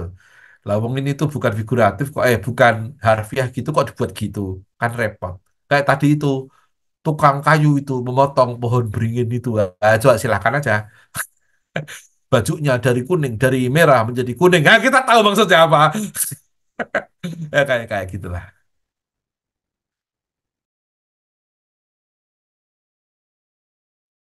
Sudah Bunin? Ya, saya sudah, Pak. Nanti masih ada Oh, Bapak Ibu oh kalau Pak Pur Kak Nina, tampil Pak Pur. Purwanto, boleh silakan. bertanya, Kak Nina, Wah, Pak Monggo, Daniel. Pak, monggo. ya Pak Pur, ya. Ya, menarik sekali malam ini ya. Eh, Pengen nanya sih Pak, itu kan di kitab Daniel, kitab Matius itu kan juga ada satu pasal yang Nah, bercerita tentang akhir zaman gitu Pak ya. iya. Lalu satu perikop itu kalau nggak salah juga ada cerita tentang siksaan katanya, era Hmm, siksaan dan iya. siksaannya itu sangat dahsyat kata, bahkan Mm-mm. belum pernah terjadi dari dulu sampai sekarang gitu ya. Mm-mm. Itu bisa nggak dijelaskan ya Pak Daniel? Kira-kira siksaan seperti apa sih maksudnya? Lalu setelah itu baru kedatangan Tuhan Yesus kan gitu ya. Lalu langit akan Nah, jatuh ke bumi seolah-olah jadi pemikirannya ya bumi akan hancur gitu ya Allah. bintang-bintang jadi darah, Bintang-bintang. anu gitu kan. Iya, Nah gitu. itu kan sebetulnya kalau kita kelompokkan, itu gagasannya selalu gini Pak. Semua yang eskatologi, ya, termasuk dalam Injil yang Bapak sebut itu, semua teks eskatologi itu akan ngomong soal kehancuran kosmik, pasti. Semua bahasanya itu gitu. Kadang-kadang kita suka punya lagu. Anda tahu lagu Bangkit Sion Bangkit nggak Pak Pur? Oke. Bangkit Sion Bangkit itu loh. Oh ya. Nyalakan pelitamu, bintang-bintang akan gugur, bulan akan jadi darah, gitu Pak. Bayangkan, itu itu khas eskatologi Pak Pur, Hmm. bahwa dunia ini akan hancur gitu. Nah, bangunan eskatologinya selalu gini, Tuhan berjaya pada akhirnya, gitu kan? Kalau kita baju yang Anda pakai, malah ada adegan Yerusalem turun dari surga. Jadi ada restorasi. Restorasinya, dunia hancur, katakanlah begitu, dengan gambaran besar itu, tapi ada restorasi Yerusalem turun dari surga. Berarti turun kemana? Ke bumi ya. Turun ke bumi. Untuk mengatakan bumi ini akan abadi. Gitu. Mungkin ada akan kehancuran di sana sini besar, tetapi akan ada restorasi. Maka jangan lemah iman kita. Tenang aja. Tuhan itu pencipta langit dan bumi. Mau bilang itu. Nah, ini memang kita kalau lihat orang kalau membayangkan perang nuklir atau bumi hancur, ya kebayang gitu. Nah, ini kan yang ngarang kan dia nggak tahu nuklir toh Pak Pur. Hmm. Yang ngarang ini kan berteologinya memang akan ada kehancuran. Kehancuran ini bisa Ya, gini Pak, misalnya ya, contoh. Ketika ada peristiwa lokal, katakanlah gunung meletus, ketika kita di area itu, kan kita mengatakan dunia hancur. Nah, itu kan karena di area itu, Hmm. temennya yang lain sekian ratus kilo kan ya nggak apa-apa. Sinabung misalnya, teman-teman di Sumatera Utara, atau Merapi, kami di sini, ketika Merapi meletus itu, Jogja bisa gelap sekali. Anda yang di Jakarta kan ya nggak apa-apa. Paling pertanyaannya, gempa nggak di Jakarta? Oh, gempa dikit. Terus kami di sini ngurusi pengungsi, Anda di sana lihat kami ngurusi pengungsi sambil makan. Misalnya gitu. Ketika Pak Maria. Jadi Ya. sebenarnya yang lokal itu kalau kami nuliskan karena kami mengalami, ya semacam kosmik seolah-olah. Kayak gitu loh Pak. Kayak gitu. Nah, tetapi pada akhirnya mau dikatakan, kehancuran-kehancuran itu tanda-tanda kedatangan Tuhan. Iya, bukan enggak loh. Yang jangan adalah sekarang. Nah, itu yang jangan Hmm.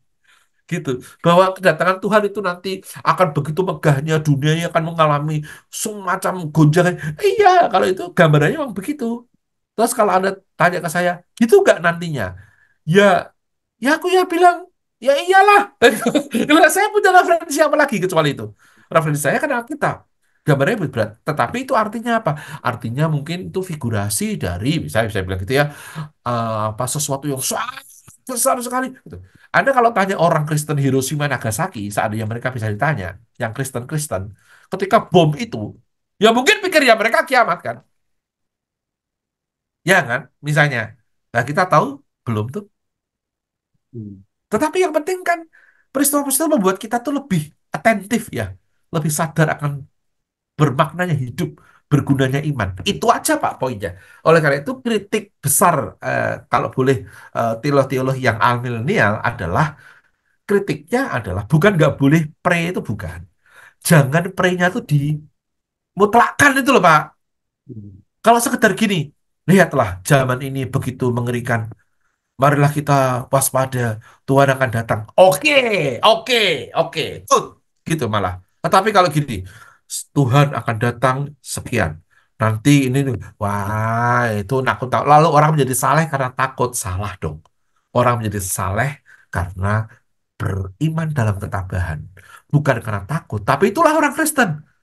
Kalau ditakut-takuti, saleh.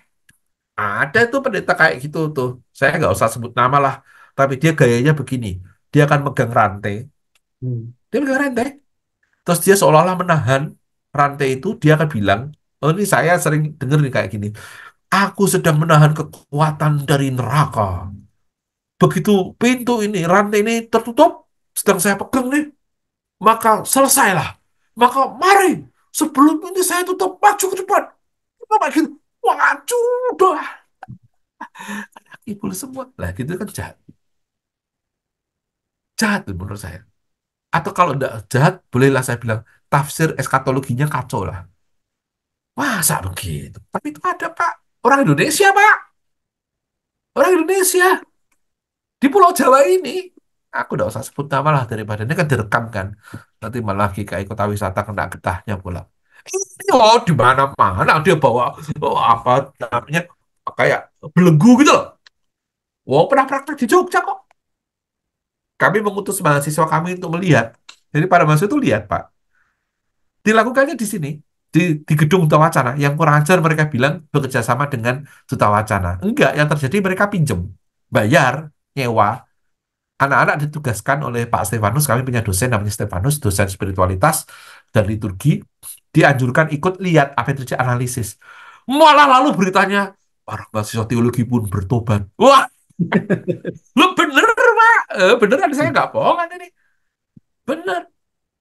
Kayak gitu, saya tanyakan, apa yang terjadi? Ya gitu Pak, kami di khotbah itu menakutkan Tuhan mau datang, terus dia menunjukkan dia sedang menahan sesuatu, semua orang suruh maju, suruh bertobat, gitu. Kalau udah tutup, habis kesempatannya, anugerah tertutup. Loh, kok bisa ngomong kayak gitu? Kok anugerah Tuhan dibatasi dengan tangannya megang rantai? Ya itu Pak, efeknya, wah Pak, pada maju, ayo maju.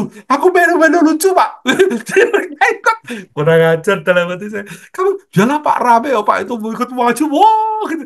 Oh lah bocah-bocah ini lah kalau teologi itu bisa gitu Pak. Nanti kalau sudah masuk gereja salah semua itu. Tapi waktu kuliah tuh nakal-nakal gitu tuh. Itu. Nah ada Pak. Ini saya kasih petunjuk gini Pak. Cek aja di internet. Nanti kan muncul. Orang itu, orang terkenal, usianya tidak jauh-jauh dari saya sebenarnya. Gitu teologinya. Lalu ada orang yang menakut-takuti, lalu kolektornya bertambah. Loh, banyak, Pak. Gitu. Hmm. Karena untuk apa kamu memukul harta di dunia ini? Tuhan mau datang. Mari, tuh, bawa persembahanmu. Gitu. Orang karena takut kan. Oh iya ya, Tuhan mau datang untuk apa? Ya sudahlah Tuhan. Lah, berarti kamu mempersembahkan uangmu, tanahmu, rumahmu, karena kamu takut. Itu keajaran Kristen karena takut, kan karena cinta harusnya. Hmm. Karena iman. Karena solidaritas. Kok malah ditakut-takuti? Coba tuh. Kayak apa tuh kayak gitu? Kan salah kok Pak secara teologis. Nah, itu di situ kita bisa mengerti ya kenapa kita perlu waspada dengan yang pre ini. Bukan tidak boleh, karena ada betulnya kan. Wahyu sendiri kan pre kan. Kita tadi bilang pasal 19 Tuhan Yesus datang, pasal 20 kerajaan 10 tahun. Berarti kan pre. Tapi sekali lagi, itu kan kalau ada harfiah. Kalau boring mengusut, jangan gitu lihatnya. Itu tuh figurasi-figurasi kemuliaan Allah, kedatangan Tuhan. Jangan terus dihitung-hitung gitu loh, diletakkan dari time frame ya. Salahnya di situ. Memang ini eskatologi itu, Pak, termasuk pelik sekali ya.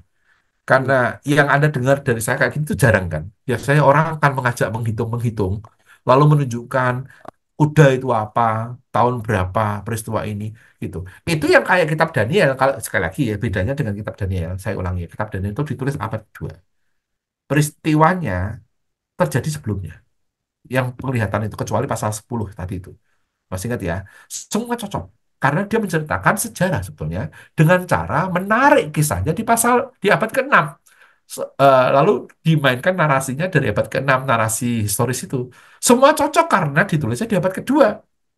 Begitu di satu titik meleset kan tentang kematian si Antiochus Epiphanes dan tentang kiamatnya kan meleset 2 kali.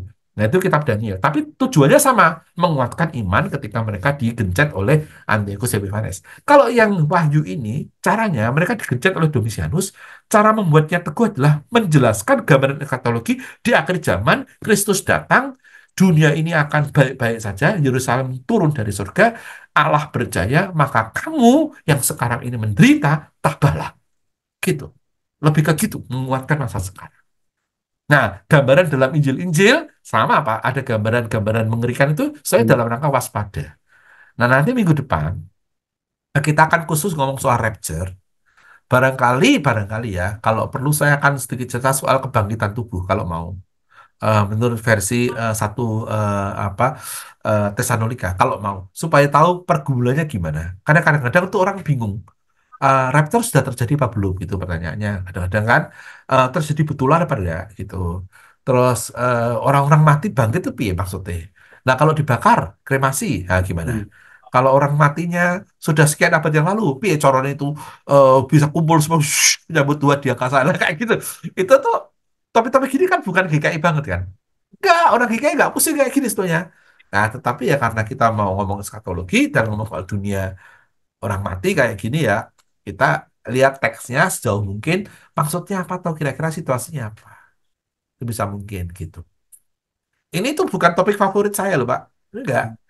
Ya, tapi ya memang karena nulis ini waktu itu, kenapa ya? Karena saya merasa, ini kok gereja kok enggak ada referensi yang cukup untuk 2012 itu loh, ceritanya kan gitu waktu itu. Terus saya mulai nulis-nulis, malah banyak diminta orang ngomong beginian gitu. Ya mungkin ya tadi itu, kita orang Protestan ini jarang ngomong begini. Kalau tradisi Pantekosta banyak, Pak. Tradisi yang karismatik banyak. Nah, orang kayak teologi kita ini kan jarang tuh, Pak. Ngomong gini. Ah, itu dia. Makanya tadi, oh Yerusalem itu, ada yang tahu nggak lagu itu? Abah tahu sih. Tapi mungkin nggak banyak orang tahu ya. Bu Dina tahu lagu itu. Oh Yerusalem kota mulia itu. Lo tahu, Pak. Oh, Oh. udah tahu. Berarti angkatan tua-tua ini mesti kita ini. Karena saya nyari, Pak. Oh, cari ya. Enggak. Karena saya tahu, makanya saya memikirkan, oh mungkin ini akan Oh, masuk coba saya akal. mau cek. Bu Dina tahu lagu Ada Pertemuan di Udara nggak? Oh, tahu. Oke, good. Bila bunyi sangkakala, Tahu juga. tahu ya. Ah, oke. Jadi angkatan tua. Angkatan tua. Suasana surga turunlah. tahu juga. Oke, bagus lah. Jadi kita seangkatan. Iya, iya. Oke, gitu Pak Pur ya. Ya, makasih Pak Daniel. Ya, Oke, terima kasih Pak Daniel. Eh, Kayaknya waktu juga sudah menunjukkan ya, ya, akhir dari batas pertemuan kita malam hari ya. ini. Kita bersyukur ya malam hari ini kita diingatkan kembali bagaimana eh, menafsirkan atau memahami kitab Wahyu secara sekilas begitu ya. Bagaimana eskatologi itu dan bagaimana sikap kita sebagai orang Kristen seharusnya, bagaimana kita bersikap selama di dunia ini, menyikapi nanti juga kita akan kembali begitu ya. Oh, sorry, suara saya kecil ya. Hmm, Oke. Nanti kita akan kembali pulang ke rumah Bapak, tapi kita sampai hari ini tetap bertanggung jawab untuk melakukan tugas kita di dunia ini. Dengan satu pengharapan kita akan berjumpa dengan Tuhan kita. Baik itu ketika kita mati atau ketika Tuhan akan datang kembali. Gitu ya. Semoga ini kita menjadi kekuatan buat kita menjalani kehidupan kita. Bapak Ibu, kita saya ingatkan kembali tema kita minggu depan, begitu ya. Eh, Rapture, tentang pengangkatan, ya kan? Tadi seperti yang dibicarakan oleh Pak Daniel, apakah akan kita diangkat seperti ini atau kayak bagaimana mungkin menjadi diskusi kita di minggu depan, hari Kamis tetap di jam yang sama. Kita akan akhiri pertemuan kita malam hari ini. Boleh minta tolong Pak Daniel untuk memimpin kita dalam doa. Pak Daniel masih mute. Ya, mari kita doa. Tuhan, kami bersyukur untuk kesempatan membaca Wahyu dan mencoba memahaminya. Tolonglah kami agar justru kitab ini membuat hati kami beriman lebih teguh dan bukan takut. Tolonglah kami dengan hikmat Roh Kudus supaya justru memahami teologi Wahyu kami dihangatkan oleh kemenangan Kristus yang boleh menjadi harapan kami. Di tengah-tengah realitas dunia yang memedihkan dan menyedihkan, penuh dengan hal yang tak kami mengerti, dan berbagai macam kompleksitas penderitaan yang dialami oleh bukan hanya orang Kristen, tapi umat manusia dan seluruh tata ciptaan. Bantulah kami memahami bahwa Engkau adalah Alfa dan Omega. Engkau adalah Tuhan yang jaya. Engkau adalah Tuhan yang boleh kami andalkan. Kiranya kami hidup dalam kewaspadaan, dalam ketabahan, dalam presensia, kehadiran di tengah-tengah realitas kami apapun itu. Mungkin berat, mungkin membuat kami menangis dan berair mata, bahkan bertanya. Tetapi tolonglah kami teguh, tabah, menggulatinya dalam iman kami kepada Tuhan yang kami tahu, Tuhan yang jaya. Inilah doa kami, teguhkan dan kuatkanlah kami dengan iman Roh Kudus. Demi Kristus kami mohon. Amin. Terima kasih Pak Daniel. Ya, Terima kasih Bapak Ibu semua. Selamat malam untuk kita semua. Kita akan berjumpa lagi di minggu depan, di hari Kamis, di ruang Zoom dengan link yang akan kami bagikan.